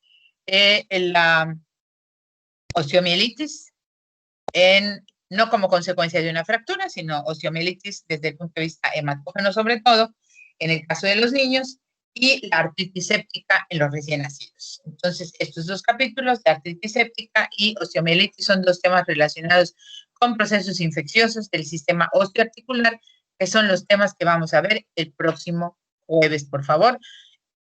La osteomielitis está muy bien descrita en la guía de práctica clínica para que tomen como punto de referencia de revisión y lectura previo a la clase. Entonces, yo nada más se los comento para que puedan en un momento dado consultarlo, si así lo decidieran. Están osteomielitis en la guía de práctica clínica.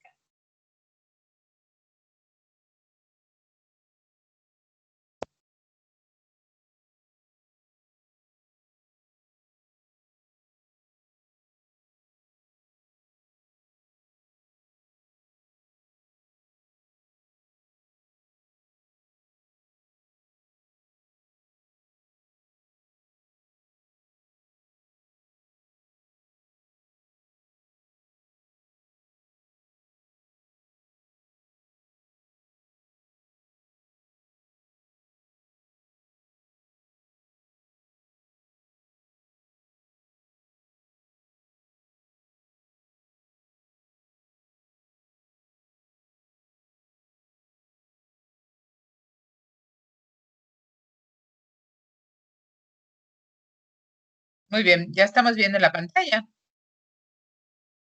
¿Sí, verdad? Sí, ya, listo. Perfecto, muy bien. Disculpen las fallas técnicas. No, Bueno, no hay problema. Muy bien, adelante. buenos días. Yo les voy a hablar acerca de la displasia en el desarrollo de la cadera típica. Siguiente diapo, por fin, Jorge.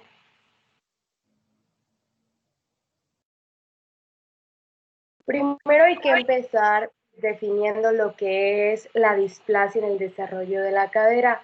Anteriormente se le conocía como la luxación congénita de la cadera. Integra anormalidades anatómicas que afectan la articulación coxofemoral en los niños, incluyendo el borde anormal del acetábulo, que a esto se le va a conocer como la displasia, y la mala posición de la cabeza femoral.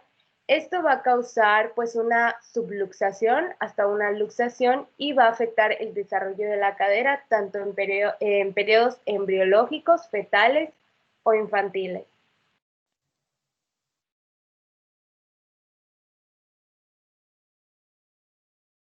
Siguiente, por favor.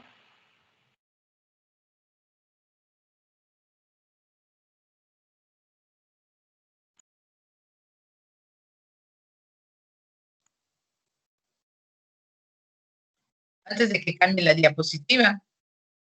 Perdón, ¿puedes regresarlo un momentito, Jorge, por favor? Si ustedes observan en esta imagen radiológica que es importante identificar, vamos a identificar los dos huesos ilíacos. Antes de iniciar con la rama ilio e isquiopúbica, en la imagen se distinguía una línea transparente que corresponde al cartílago trirradiado de Kilchen-Reiner. Sí, me lo pueden ir señalando con una flechita.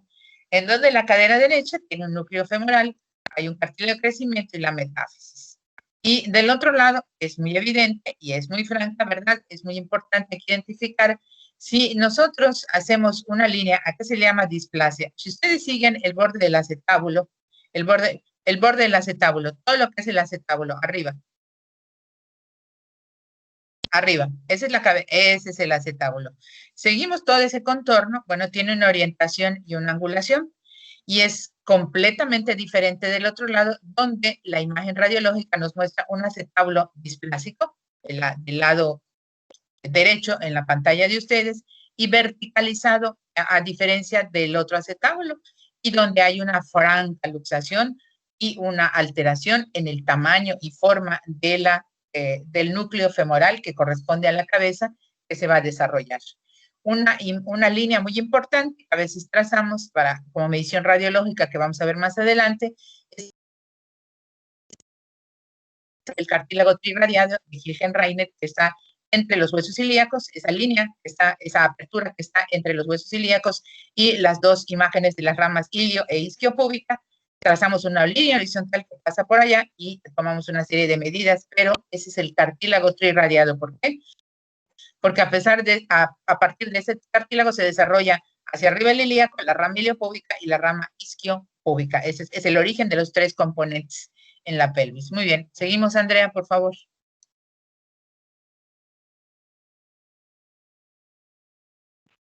Bueno, se clasifican en tres diferentes partes. La primera es la luxación, que va a ser cuando la cabeza femoral se encuentra completamente fuera del acetábulo.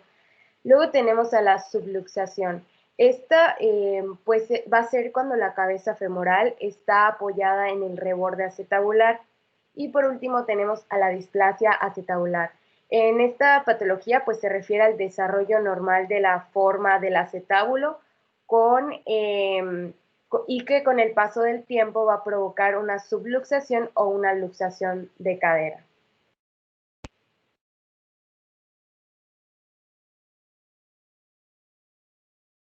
También tenemos otro tipo de clasificación, el cual es la típica o fetal o teratológica o embrionaria.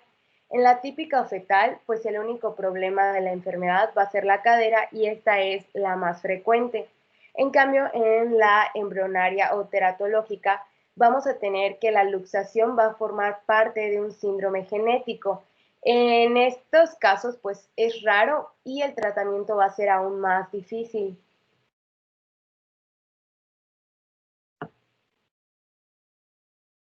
Hablando un poco acerca de lo que es la incidencia, 1.5 de cada 1000 van a presentar displasia del desarrollo de la cadera y de 1 a 2 personas de cada 100 van a presentar algún grado de displasia o inestabilidad en la cadera y se presenta mayormente en las mujeres y bilateralmente.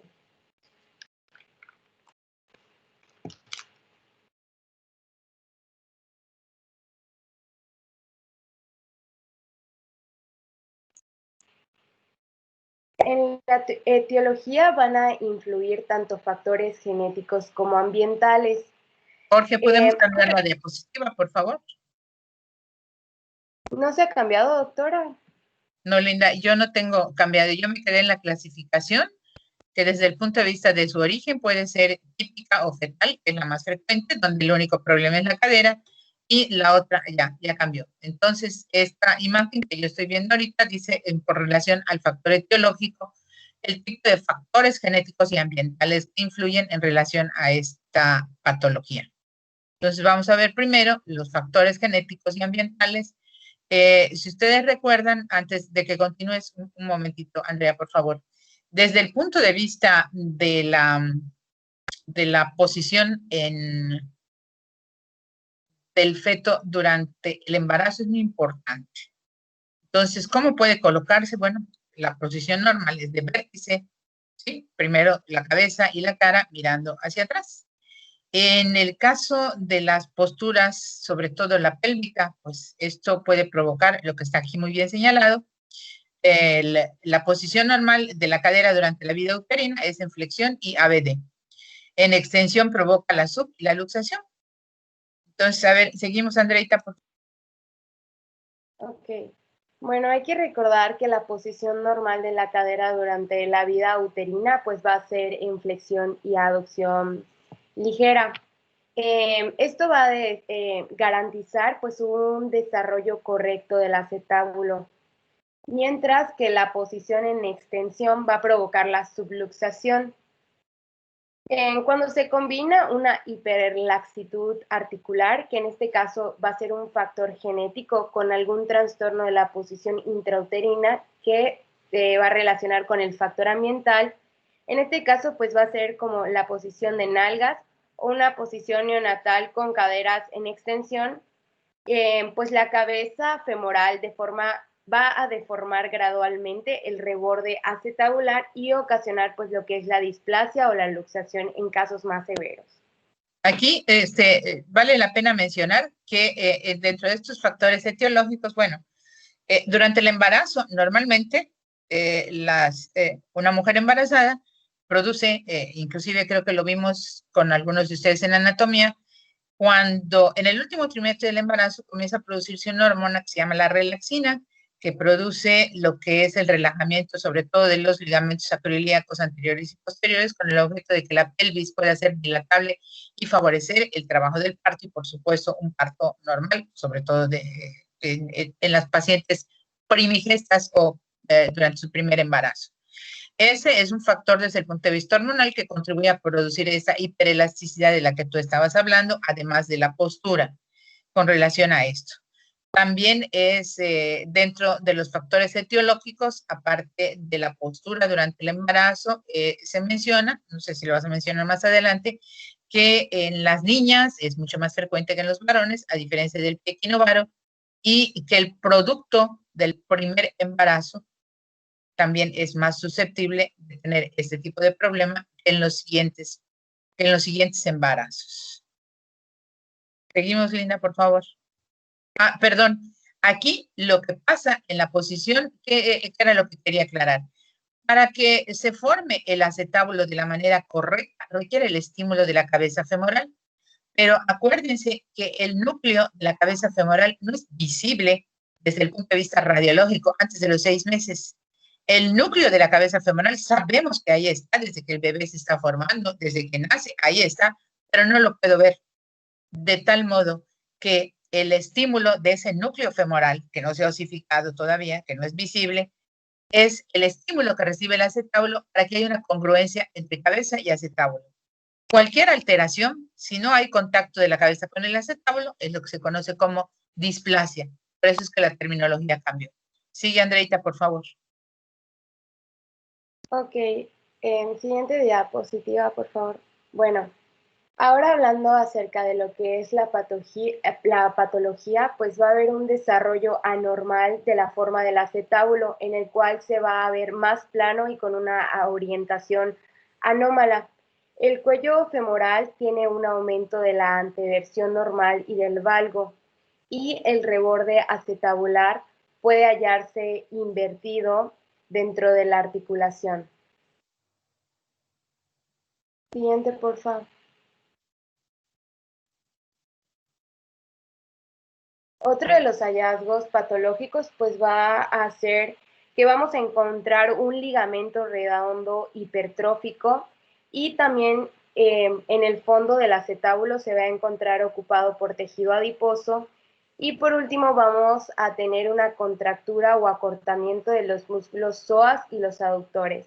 Aquí en la imagen que les puse se nota como en la imagen A es el ligamento normal, pero ya en la imagen B nota atrofia en el ligamento redondo. Siguiente, por favor. Perdón, antes de que sigas, ¿podemos regresar una? Aquí es muy importante en relación a lo que tienes ahí muy bien señalado, bueno, el fondo acetabular, que normalmente está ocupado por el ligamento redondo. Acuérdense que con el crecimiento se atrofia y originalmente hay una arteria ahí, que es la arteria del ligamento redondo para la nutrición de la cabeza, y después el fondo como se encuentra ocupado por tejido adiposo. Pero una parte muy importante con relación a los músculos es el acortamiento y la contractura, en ese orden, primero de los aductores, de los psoas y de los aductores, pero sobre todo el acortamiento y la contractura de aductores, porque pues veremos más adelante dentro de las cirugías que se realizan cuando el tratamiento conservador falló. El primer paso para poder reducir una cadera luxada es la tenotomía de aductores. ¿Por qué? Porque hay una contractura muy importante a ese nivel. Muy bien, Andrea. Sigue, por favor.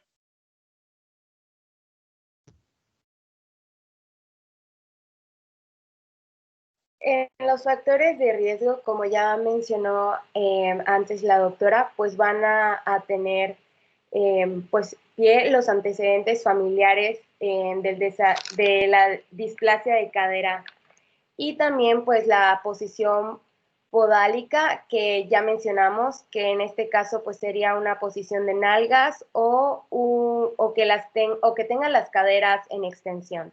También el sexo femenino, que presente tortícolis congénita, deformidades en los pies como es equinovaro, deformidades en las rodillas como son las luxaciones o las hiperextensiones, y otras anomalías ya sea cardíacas o renales, y posteriormente los síndromes genéticos. Muy bien. Creo que dentro de los factores, los factores de riesgo, los 3 primeros son los más importantes. El investigar siempre antecedentes familiares, hay que tener en cuenta esto. La posición pélvica o podálica durante la etapa de embarazo, aunque se resuelva por cesárea, pero la posición podálica es un factor de riesgo. El ser niña es un factor de riesgo y el ser el producto del primer embarazo también es un factor de riesgo. Y todos los demás son alteraciones relacionadas mucho menos frecuentes, pero sí es importante tener estos 3 factores de riesgo como los principales: antecedentes, postura durante el embarazo o posición adoptada durante el embarazo, sexo femenino, primer producto o producto del primer embarazo, perdón. ¿Seguimos, Andreita? Ahora vamos a hablar acerca del diagnóstico. Para que sea un buen diagnóstico es necesario que sea precoz. Vamos a tener 2 tipos de exámenes. El primero va a ser para recién nacidos y el segundo va a ser para niños mayores. Siguiente, por favor. Aquí para ustedes esto se lo tienen que aprender de memoria. En el examen del recién nacido, si ustedes ya escucharon o cuando vean pediatría o si ya vieron algo de pediatría, ¿cómo se hace? Yo soy un interno, estoy en el hospital, este paciente, una paciente sometida a cesárea, es su primer embarazo, venía en posición pélvica y me llaman para recibir al recién nacido y hacerle la atención del recién nacido porque soy el interno que rota por pediatría, cualquiera que sea la causa. O es un recién nacido que me llevan a mi consultorio, tiene una semana que nació en el hospital, nació en su casa, pero me lo llevan para revisión. Mi obligación es hacer un examen completito del recién nacido que debe incluir estas maniobras que van a señalar para poder determinar si hay o no problemas de displasia del desarrollo de la cadera mediante maniobras específicas que van a describir, ¿de acuerdo? Entonces, el examen del recién nacido no incluye lloró, respiró, color, si tiene todo lo que es la valoración del Apgar. El examen del recién nacido al día de hoy en los términos legales de los expedientes incluyen la evaluación de las caderas. Entonces, por eso es importante aprender las maniobras que se requieren para poder determinar. Y ante la duda, consulten con un especialista. Ante la duda, es preferible pecar de exceso, de que me lo evalúe alguien que esté acostumbrado a manejar o a detectar este tipo de problema antes de tomar una decisión de no tiene nada. Esto es lo importante. Muy bien. Entonces vamos a ver las maniobras que se realizan de una manera delicada, obviamente porque es un bebé, es un recién nacido, una exploración física adecuada y las maniobras que se requieren para esto. Muy bien, Andreita, adelante. Ok. Para el examen del recién nacido, el niño debe de estar relajado, desnudo, con la aprobación de sus padres sobre una superficie firme, y la maniobra se va a realizar de una manera delicada para no provocar la defensa del menor. Lo primero es que se va a elevar la cadera en un movimiento suave de flexión, luego se va a pasar a la extensión y por último a la abducción y aducción, tratando de detectar alguna movilidad anormal. Y lo que va a continuar es una flexión de ambas caderas a más de 90 grados, tomando el muslo y la pantorrilla del niño con una mano y empujando la rodilla. La posición de la mano debe de ser que el pulgar se coloque en la cara interna del muslo y los dedos restantes en la cara externa sobre el trocánter mayor, y ambas caderas son empuñadas en forma simultánea para realizar el examen. Siguiente diapositiva, por favor. Bueno, para detectar la displasia hay 2 maniobras especiales. La primera es la de Barlow, que esta va a detectar la inestabilidad. En esta se lleva la cadera desde una posición anterior hasta los 120 grados de aducción, mientras se aplica una presión suave hacia atrás. Se va a investigar pues la cadera y se va a deslizar de forma parcial. Si se desliza de forma parcial va a ser una subluxación, y si se desliza en posterior al acetábulo o de forma completa, pues va a ser una luxación completa. Aquí nada más aclarar, perdón, Andrea, dentro de los dentro de las maniobras específicas de detección oportuna de la displasia del desarrollo de la cadera, existen 2 maniobras con relación a los procedimientos clínicos que realizamos para detectar este problema. Se conocen como signos de Barlow y de Ortolani, que obviamente deben ser positivos para determinar si hay o no, desde el punto de vista clínico, alguna alteración que puede llevar a una displasia congénita de la cadera. La primera maniobra, como está ahí muy bien señalado, se realiza obviamente con el paciente, como está ahí señalado, en el cúbito supino, haciendo la flexión de la cadera y presionando de manera posterior, colocando el pulgar en la parte interna del muslo y el resto de los dedos en el trocánter, pero aquí la maniobra importante es que se realiza una maniobra de abducción, se acerca. Y la maniobra contraria, que mide la abducción, es el signo de Ortolani, donde lo que hacemos es la ABD de la cadera, pero ahí hacemos presión anterior y esta reposición a la cadera, si está sub o luxada. Entonces, ¿cuál es la obligación de ustedes? Conocer, uno, cuáles son las maniobras, cómo se efectúan, y estas dos son específicas para el recién nacido. Estas ya ni siquiera las aplicamos en el niño que ya mayor, ¿no? Esto es parte del examen clínico del recién nacido, maniobras de Barlow y de Ortolani. ¿Seguimos?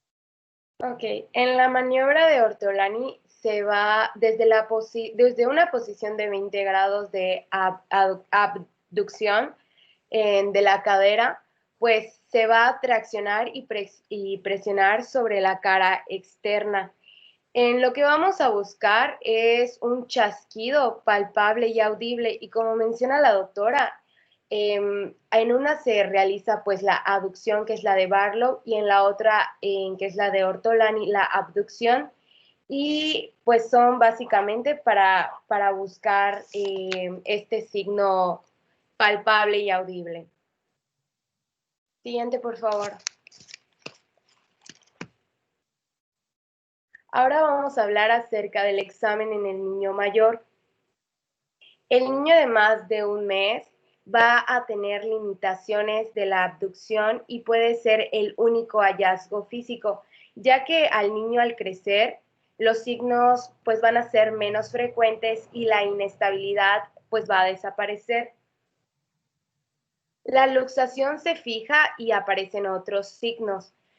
Vamos a encontrar pues la simetría de los pliegues, acortamiento femoral aparente, y en casos de luxación unilateral, el acortamiento del muslo es más evidente cuando las caderas están flexionadas y se comparan a nivel de las rodillas, que a esto se le va a conocer como el signo de Galeazzi.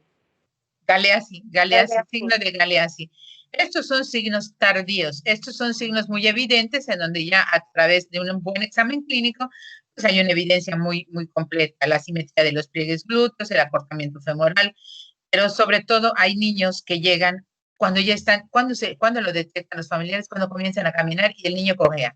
Y si es bilateral, tiene lo que conocemos en términos clínicos como marcha de patito, camina como patitos con las piernas abiertas. Entonces, y camina balanceándose, y estas son situaciones ya muy graves, porque mientras más tiempo pasa, el tratamiento se aleja mucho del tratamiento conservador o de la reducción bajo anestesia, y nos vamos acercando más a procedimientos quirúrgicos que pueden variar por lo menos entre 2 y 3 procedimientos para lograr una corrección hasta donde sea posible. Entonces, por esto es muy importante la detección. Sin embargo, cuando tenemos niños que por la razón que fuera llegan con nosotros en etapa tardía, estos son los signos clínicos que tenemos que buscar. El desnivel en la altura de las rodillas, cuando lo examinamos acostado, que se conoce como signo de Galeazzi, la simetría de pliegues glúteos y la marcha con claudicación. ¿Seguimos?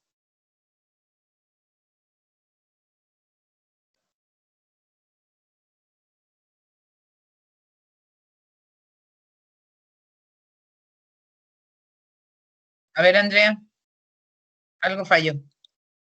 Sí, ya se cambió la diapo, doctora. Muy bien, adelante. Cuando se empieza la caminata, pues va a haber un retraso en la afección bilateral y se va a dar lo que es la claudicación y cojera, como menciona la doctora.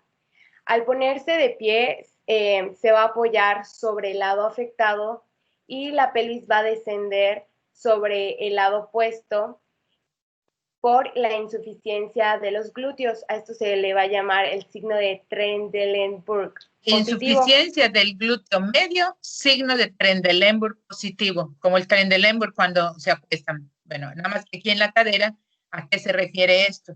Si yo tengo un niño mayor y la afección es unilateral, cuando yo le pido que se pare sobre la cadera afectada, la pelvis del otro lado desciende. O sea, es esa línea amarilla que está marcada con una flecha hacia abajo y se conoce como signo de Trendelenburg positivo. ¿Pero por qué ocurre? Porque aquí, lo que está muy bien señalado, hay una deficiencia del glúteo medio, ¿sí? Para contralateral, que se contrae para mantener la estabilidad de la pelvis. Entonces, el glúteo medio juega un papel muy importante por insuficiencia y produce el signo de Trendelenburg. Y lo que les acababa yo de mencionar, cuando es una luxación bilateral, se conoce como marcha de pato, que así caminan los niños. Adelante. Ok, pues como menciona la doctora, en la luxación bilateral se va a dar la marcha de pato, que se va a ver como una desviación del tronco al lado opuesto. Siguiente diapositiva, por favor.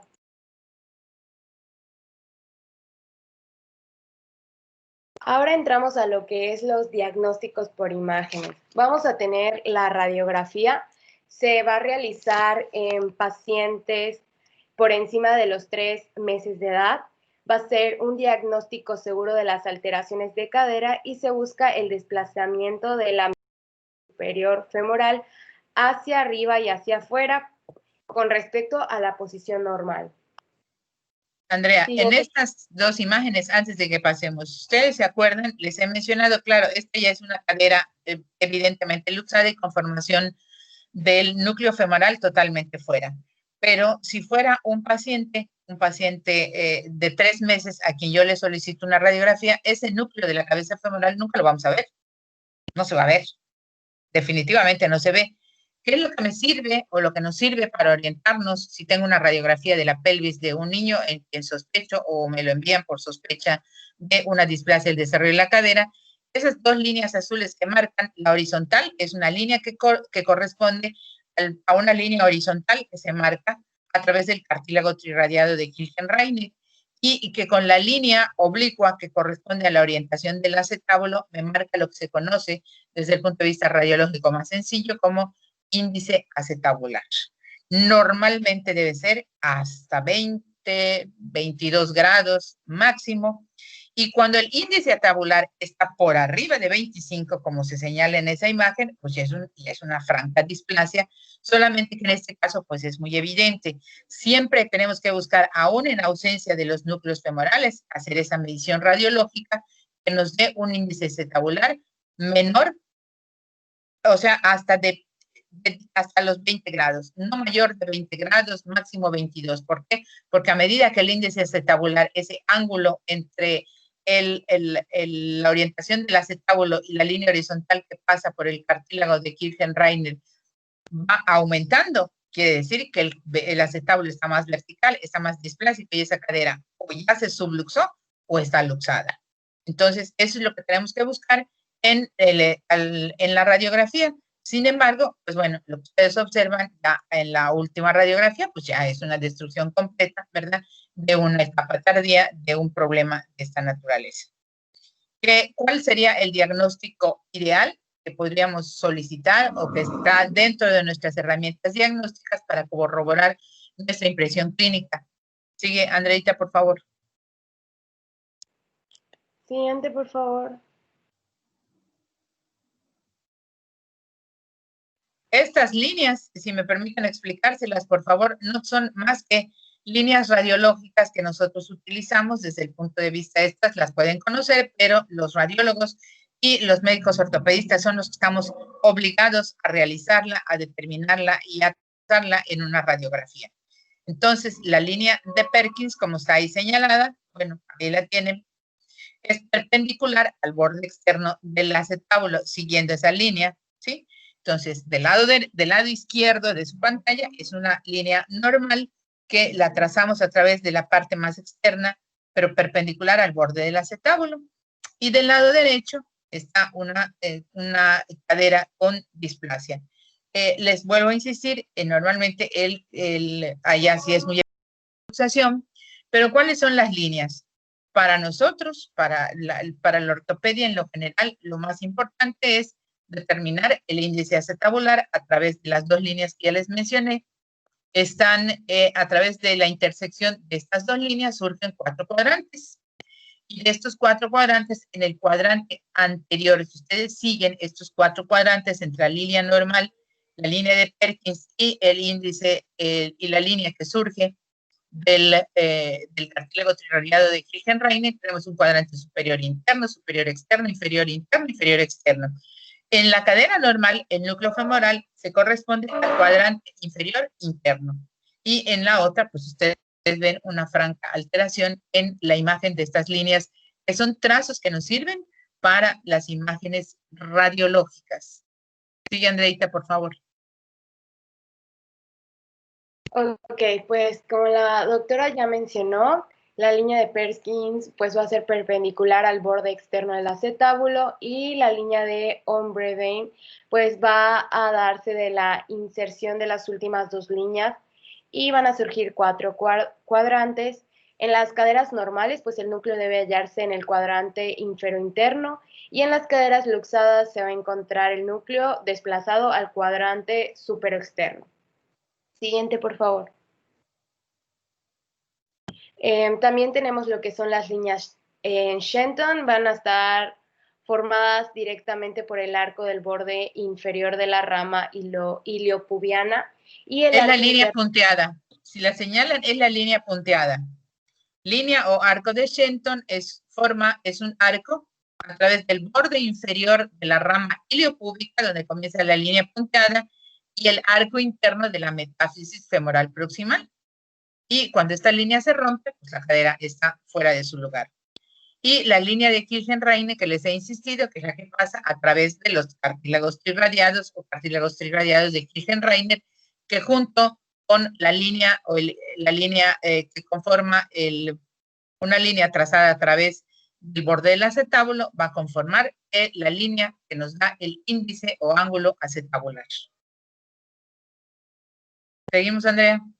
Ok, pues aquí lo único importante, bueno, una de las cosas más importantes que hay que recalcar es que la línea de Shenton pues se va a romper, o mejor dicho, el arco se va a romper cuando la cadera está luxada o subluxada.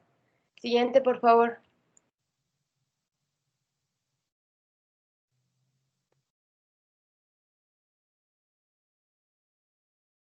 El índice ya se los mencioné. El índice acetabular se mide por este ángulo que está formado entre la línea trazada a lo largo del techo del acetábulo, ¿sí? La línea que corresponde al acetábulo y la línea de Kirchen-Reiner.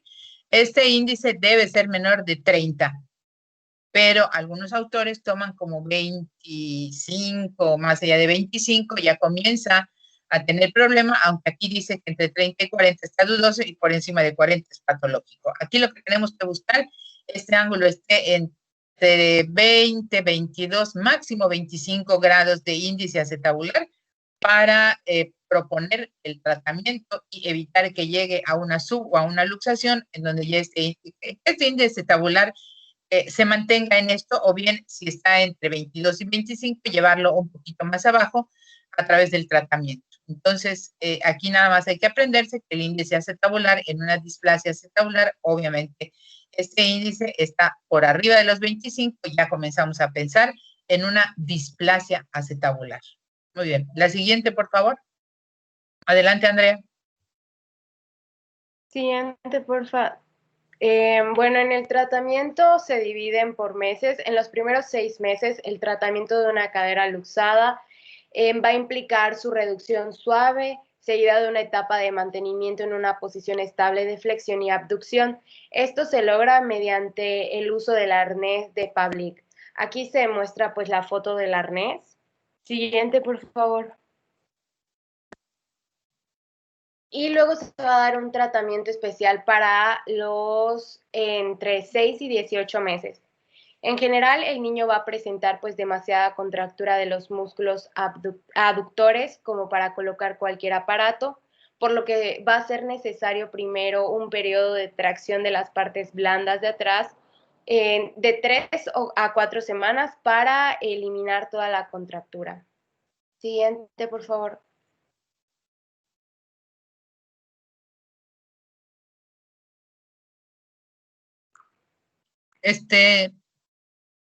Regina, ¿tú querías hacer alguna pregunta antes de continuar o dejamos las preguntas al final, por favor?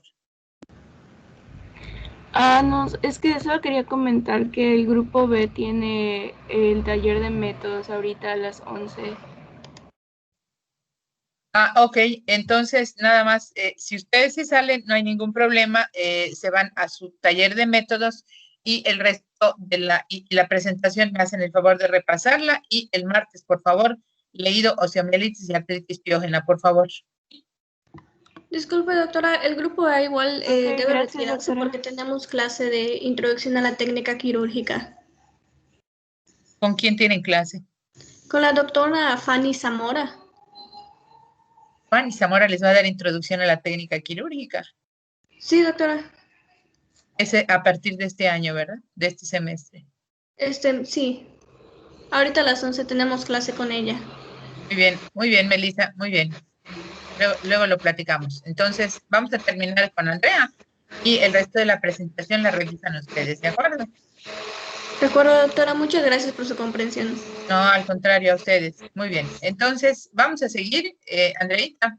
En relación al tratamiento que estabas mencionando, este tratamiento que estás mencionando tiene que ver con una cadera con suboluxación, porque tenemos que hacer procedimientos cuando el tratamiento inicial falló. Esto quiere decir que a través de un tratamiento conservador, como podemos regresar una diapositiva, por favor, antes de esta. Durante los primeros 6 meses, ¿qué es lo que vamos a hacer? Si nosotros durante los primeros 6 meses detectamos una cadera displásica con suboluxación, y esto implica que podemos reducir, ¿cómo lo vamos a mantener? El método ideal, una vez que se realiza la detección oportuna y a lo largo de 6 meses, eso es lo ideal, y eso sería lo ideal si hacemos una detección oportuna, es mediante el uso del arnés de Pavlik, que está ahí señalado. Si desafortunadamente esto no mantuvo o no corrigió la alteración radiológica de mejorar mi índice acetabular, y a los 6 meses ya el núcleo femoral mediante controles radiológicos debe estar ya en su lugar y en su posición. ¿Seguimos? Entonces ya después de estos 6 meses tenemos que hacer una serie de consideraciones con relación al tratamiento. El objetivo del tratamiento inicial es evitar evitar la aducción haciendo el arnés de Pavlik mantiene en ABD como si fueran abrir, como si fuera en posición de rana al paciente. Y si esto no lo logramos, entonces ya recurrimos a lo que comienzan los procedimientos quirúrgicos, iniciando con una manipulación bajo anestesia, hacemos la exploración con el paciente anestesiado, y lo que yo les comentaba desde el inicio, puede haber una contractura tan importante de los aductores que tengamos que hacer una tenotomía y mantener esa posición con un pantalón de yeso, como se ve en esto. Este tipo de inmovilización debemos realizarlo con un cambio y un control radiológico cada 2 meses. Y si además de esto no funciona entre los 6 y los 18 meses, entonces ya es imperativo, como menciona la diapositiva, ya por ley, nosotros ¿qué tenemos que hacer? Lograr una reducción quirúrgica, que esto ya son situaciones un poco más complicadas. Muy bien, seguimos, Andrea, por favor. Ok, doctora, pues en estos de 6 a 18 meses, pues lo más importante, como usted menciona, pues va a ser lograr una reducción, que en este caso va a ser la tenotomía de aductores. Continuemos, por favor. Bueno, bien, de 18... aquí yo les voy a hablar de esto, ¿sí? Porque esto, para poder explicarles. Nuestro tratamiento falló y finalmente el paciente, ya sea porque nuestro tratamiento falló o porque el paciente llegó de manera tardía a su detección, ya desde entre los 18 y los 3 años, pues el tratamiento ya definitivamente es quirúrgico. Tenemos que iniciar con la tracción de las partes blandas, tenotomía de los aductores, lo colocamos en una cama ortopédica, hospitalizado para hacer una tracción de partes blandas para poder lograr reducir. No podemos traccionar y reducir a fuerza esa cadera si no hubo primero un proceso de tracción de partes blandas, tenotomía de aductores, inclusive de psoas ilíaco, para hacer descender un poquito esa cadera que está tan alta, quién sabe desde hace cuánto tiempo, o sea, a lo mejor tiene 18 meses, pero si tengo un paciente de 3 años, durante 3 años su caderita ha estado afuera. Y en caso de que no haya una buena cobertura, bueno, eso es lo que está ahí señalado, son cortes que se hacen a través de la pelvis, del acetábulo, para fabricarle un techo de cobertura a esta cabeza femoral.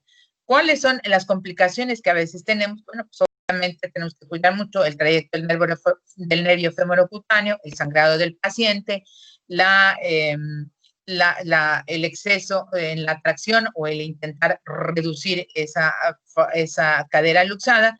Dentro de las complicaciones quirúrgicas que se realizan en esta etapa, pues podemos provocar inclusive la necrosis avascular. Recuerden que esta es una cadera que ha estado mucho tiempo fuera de su lugar y el estar traccionando vamos a alterar un poquito el patrón vascular. Muy bien, Andrea, ¿continuamos? Ok, y pues como menciona la doctora, lo más importante aquí pues va a ser lo de la osteotomía pelviana. Siguiente, por favor. Ya en niños mayores de 3 años, la reducción quirúrgica se va a acompañar de operaciones en la pelvis y el fémur, osteotomía femoral de acortamiento. Siguiente, por favor. Y ya por último tenemos las complicaciones y secuelas. El diagnóstico tardío o manejo inadecuado va a conducir a lo que es la necrosis avascular de la epífisis de la cabeza femoral, recidiva la luxación, subluxación residual, la displasia del acetábulo, osteoartritis, artrosis y una deambulación claudicante. Siguiente. El tiempo en que se presentan este tipo de complicaciones va a variar dependiendo de la edad del diagnóstico, del tratamiento recibido, y generalmente cuando esto pasó desapercibido o aún con un buen tratamiento, el paciente llega en su etapa adulta como una secuela con cambios a nivel del acetábulo, de osteoartritis o artrosis, mucho más, en etapa mucho más temprana que una persona que nunca ha tenido un tipo de problema como estos. Como ven, por esto es muy importante la detección oportuna, en primer lugar, para evitar todos los procedimientos quirúrgicos que conlleva para un niño antes, entre los 18 y los 3 años de edad, y desafortunadamente cuando llegan en esta etapa, pues no queda más opción que ofrecerles desde la cirugía de partes blandas hasta la cirugía correctiva para reducir osteotomías del techo del acetábulo, osteotomías a nivel del fémur, para tratar cuál es el objetivo de la cirugía, tratar de darle la mejor congruencia a esa articulación desde el punto de vista anatómico mediante los procedimientos quirúrgicos para garantizar un desarrollo adecuado de esa cadera y finalmente que el paciente tenga un patrón de marcha normal porque no tiene dolor. El paciente lo que tiene es una marcha normal, pero si no corregimos el patrón articular alterado, pues a la larga va a tener dolor con las consecuentes patologías que se presentan desde lo que es una displasia pura hasta llegar a una necrosis o bien datos de osteoartritis o de osteoartrosis, y esto que va a producir dolor y cojera para caminar o lo que es deambulación de tipo claudicante. Muy bien, ¿alguna pregunta hasta aquí? ¿Quienes se quedaron en el chat? No hay ninguna pregunta. Por favor, repasen estas presentaciones. Es el mejor texto que pueden tener con las presentaciones que ustedes me hicieron favor de hacer, más las que yo ya les compartí, que están en el material de clase. Y es muy importante desde el punto de vista de los médicos de primer contacto. Les recalco mucho la detección oportuna. En el caso del pie equinovaro, pues no tenemos maniobras específicas que realizar más que la detección mediante clínica y exploración física independientemente de los antecedentes. En el caso de la displasia del desarrollo de la cadera, es muy importante revisar y repasar cuáles son las maniobras que nos sirven desde el punto de vista clínico descritas por Barlow y Ortolani para la detección de la displasia de la cadera. Nos faltó mencionar en tu presentación, Andrea, si no, la radiografía no me sirve y es útil después de los 3 meses, ¿qué herramientas desde el punto de vista de imagen podemos disponer los médicos, ya sea médicos de primer nivel o médicos especialistas, en un recién nacido? El único estudio que podemos utilizar para visualizar el núcleo femoral, las partes blandas y cómo está esa articulación, si lo detectamos a tiempo ante los signos clínicos, se llama ultrasonido.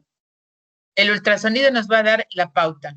Y después de los 3 meses, una buena radiografía de la pelvis, donde hacemos las mediciones que se señalaron en tu presentación. Entonces, el ultrasonido es una buena alternativa dentro de las herramientas de imagen para el diagnóstico temprano de la displasia del desarrollo de la cadera. Sin embargo, no se hace de manera sistematizada. Hay que hacer una buena selección de acuerdo a nuestro diagnóstico presuncional para corroborar o descartar este tipo de patología. ¿Alguna pregunta hasta aquí?